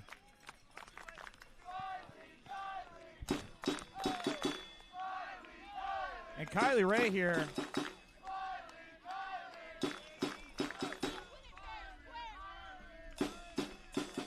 Kylie Rae here putting her thing safely into the corner, and Lady Frost here staring her down. Main event time here tonight. Warrior Wrestling Stadium Series, July edition. Can you believe it? I can't believe it. It is a little too cool here to beat July. And you know what? I don't think it's a coincidence that the temperature dropped just as Lady Frost made her way to the ring. I feel like she has this energy around her that did just bring that temperature down here tonight. Maybe somewhat supernatural, huh? I think so. You know, we saw Danhausen here earlier tonight bringing that supernatural element to Warrior Wrestling. Could be very similar here with Lady Frost. And Kylie Rae looking to test the strength. No, able to quickly get behind Lady Frost here. And Lady Frost going to have to figure out a way to get Kylie Rae on the ground. The fans here tonight decidedly, obviously, in the corner of Kylie Rae. Fans do want to remind you that Pro Wrestling Tees, proud supporter of Warrior Wrestling. If you use the promo code STADIUM17, you've got the next 48 hours at ProWrestlingTees.com to get 20% cover there, 20% off your order. Some exclusions do apply. Again, Stadium17 is the code to use at Pro Wrestling Tees for 20% off. And Chicago institution, Pro Wrestling Tees, of course, Kylie Rae, Chicago's favorite daughter. Yeah, absolutely. And Chicago's favorite daughter right now getting stretched out on the ring apron, or on the mat right now. Able to get out of it, grabbing that wrist, trying to take control of Lady Frost. But Lady Frost here, again, as we've said, an accomplished Muay Thai artist, managed to use that cartwheel to spin Kylie Rae out and toss her into the corner. And Kylie Rae here looks a little down and out. I don't know if she was expecting the intensity or the power. Well, hang on here. So, number one, she's outnumbered. I mean, look at outside the ring. There's Richard Holliday. There's Victor Benjamin. Yeah, you would think that Kylie Rae could maybe find some people to have her back. I wonder what it is that Kylie wasn't able to find anybody to come down here, maybe help her even the odds with these two guys in her corner. Running shoulder tackle by Lady Frost. Little curtsy. She's classy, no doubt about that. I got the vibe she was doing take a little shot at Kylie Rae. Oh, there. you think? I mean, you talked about it earlier. Kylie Rae, Victor Benjamin, all about class and proper etiquette. Yeah, 100%. Yeah. Well, we're seeing that same thing here with Lady Frost. A lady outside the ring, but very, very aggressive in the ring. But Kylie Rae stepping up to the challenge here tonight.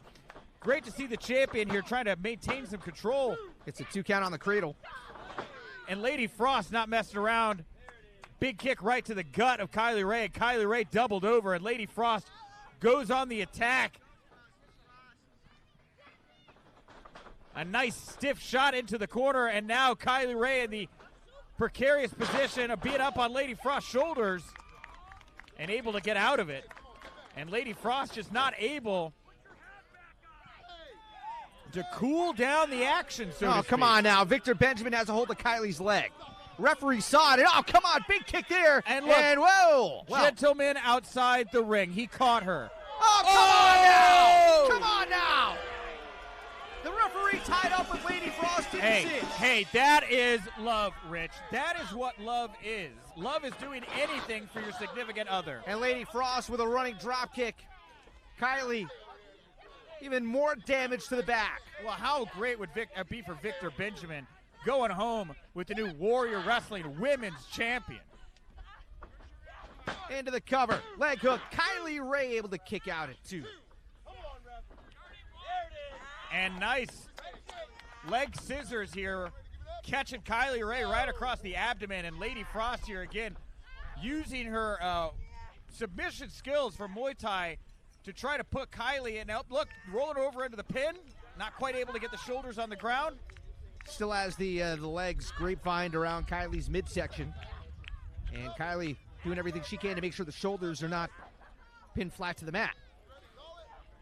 And Kylie Rae here really wrapped like an anaconda out in the Amazon here. And she's finally able to break the legs of Lady Frost. And kind of a desperation pin attempt there. Lady Frost with a knee well placed. And the fans here in attendance tonight do not care for Lady Frost. Lady Frost here showing such disrespect to Kylie Rae, rubbing that boot right up underneath that chin there, as Victor Benjamin, a good supporting second, cheering on here. That referee, somebody shut that referee up. What are you talking about? Let Lady Frost be Lady Frost. Lady Frost here with a nice sharp kick right across the spine of Kylie, kicking her around like a hacky sack right now. Standing moonsault into the cover for the title. No, and that is a snobby cover, if I can call it that. Well, she is a nationally respected gymnast. So what? You saw her gymnastic skills coming into play right there with that huge standing moonsault onto Kylie Rae. And Kylie Rae now digging deep, delivering some big forearms right to the face of Lady Frost. Yep. And a nice abdominal stretch here from Lady Frost. And look at her taking that elbow, grinding it right into the thigh and to the abdomen there of Kylie Rae. And the elbows right into the hips, too. Oh, my God. Just vicious, savage, just like her husband, or just like her second there, Victor Benjamin. And again, just going to town on those ribs. Legs are grapevine to Lady Frost. Oh, Kylie with a desperation maneuver. Hey, that was smart on Kylie's part right there. When you're in a position like that, where you're on your feet and you're getting pummeled, the best thing to do is just maybe to fall to the ground. Break it up, kick her off.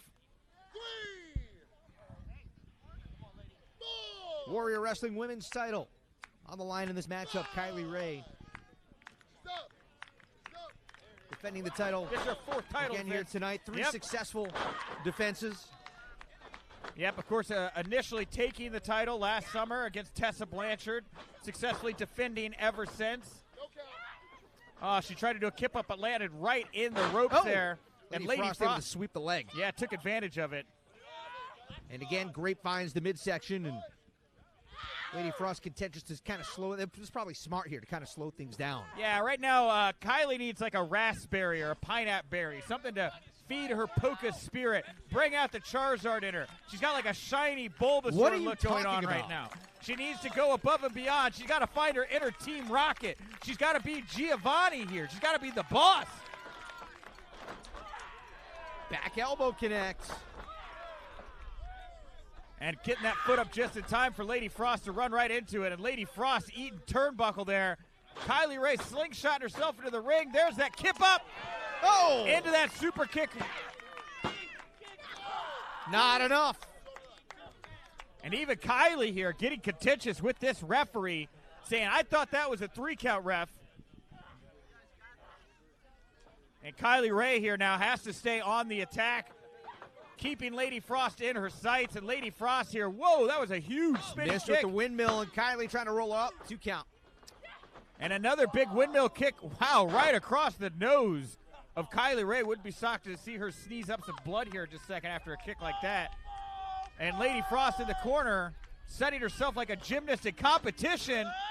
Oh! And that wasn't quite a cannonball. It was more of a forward double foot stomp to the face. Not enough. And Lady Frost is fired up. To be frank, I am very surprised that referee even counted it. It looked like Kylie Rae may have been underneath that bottom rope, but whatever, she was able to get out of it. And Lady Frost heading up to the second turnbuckle. And whoa, Kylie kicks at the ankle. And now Lady Frost here, dangling there on that second rope. And now upside down, and what is Kylie Rae going to do here? Picked her up, wants to keep that attack going on the back, weakening up that spine, bruising the different discs. And tit for tat, Kylie getting her own cannonball into the corner off right there. And the referee going for cover. Oh, nearly put it away, but not yet. Kylie now into the crossface. And just wrenching in that crossface, keeping that right arm under control, taking those hands, and look at Vic Benjamin there, pushing that rope ever so close. The look on Kylie's face said it all, although she didn't have the cross-face part of that maneuver locked in tight enough. And look. Oh, come on! Whoa! What the hell is that? Wow. You know, referee is tied up with Richard Holliday. That's love, Rich. You know, that's love. If you love somebody, you're going to do anything for them. Come on now. And that's good teamwork. Lady Frost up top for a huge moonsault. Come on, give her the win. This could do it. Oh, Kylie Rae out at the very last millisecond. Unbelievable. You know, maybe if somebody loved Kylie, then they would come out and hit Lady Frost in the face for her. But you know what? I guess nobody loves Kylie Rae. Kylie Rae out there alone right now in a fog of these three wrestlers who are just running roughshod on her. Kylie rolling her up. And hey! Whoa! That was out of nowhere. Kylie Rae with the win. And Lady Frost going absolutely berserk. Lady Frost got some help from Holliday. And Vic Benjamin. Out there getting the referee out of there. And Kylie Rae is in trouble. Good. Somebody needs to show Kylie Rae what's up around here. This girl's been smiling, playing polka songs far too long. Well, there's another referee getting out here to try and settle things down. And wait a minute now. Hold on, it's the Varsity Blondes. It's the Varsity. Varsity Blondes. The Varsity Blondes and Julia Hart. Little payback from earlier on, Nick. That's right, that's right. Lady Frost taking shots at Julia Hart earlier, and we got Vic Benjamin, and we got Brian Pillman Jr., Griff Garrison going after Mr. Marketable himself, Richard Holliday. Things have broken down here. It is ringside. An all-out Donnybrook here tonight. It is Warrior Wrestling. Woo! And the former Warrior Wrestling men's champion, Brian Pillman Jr., out here helping the current Warrior Women's Champion, Kylie Rae. Victor Benjamin takes Lady Frost. And still, the Warrior Wrestling Women's Champion, Kylie Rae.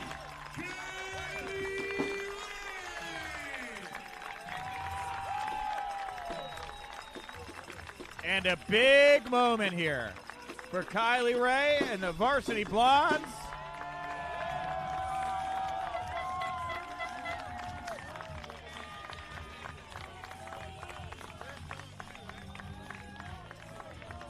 What a main event, Rich. You can hear some of the fans chanting Thunder Rosa.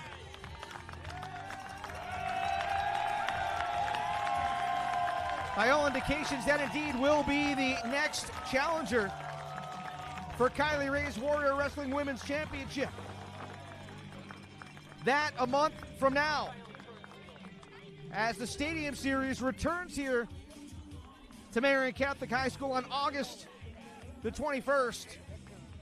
Tickets available right now at warriorwrestling.net. And as we said earlier on, the Stadium Series becoming the Switchblade Series, Nick. Oh, a big tease there. The Switchblade Series, eh? Jay White making his way to Warrior Wrestling on August the 21st. Again, tickets available right now at warriorwrestling.net.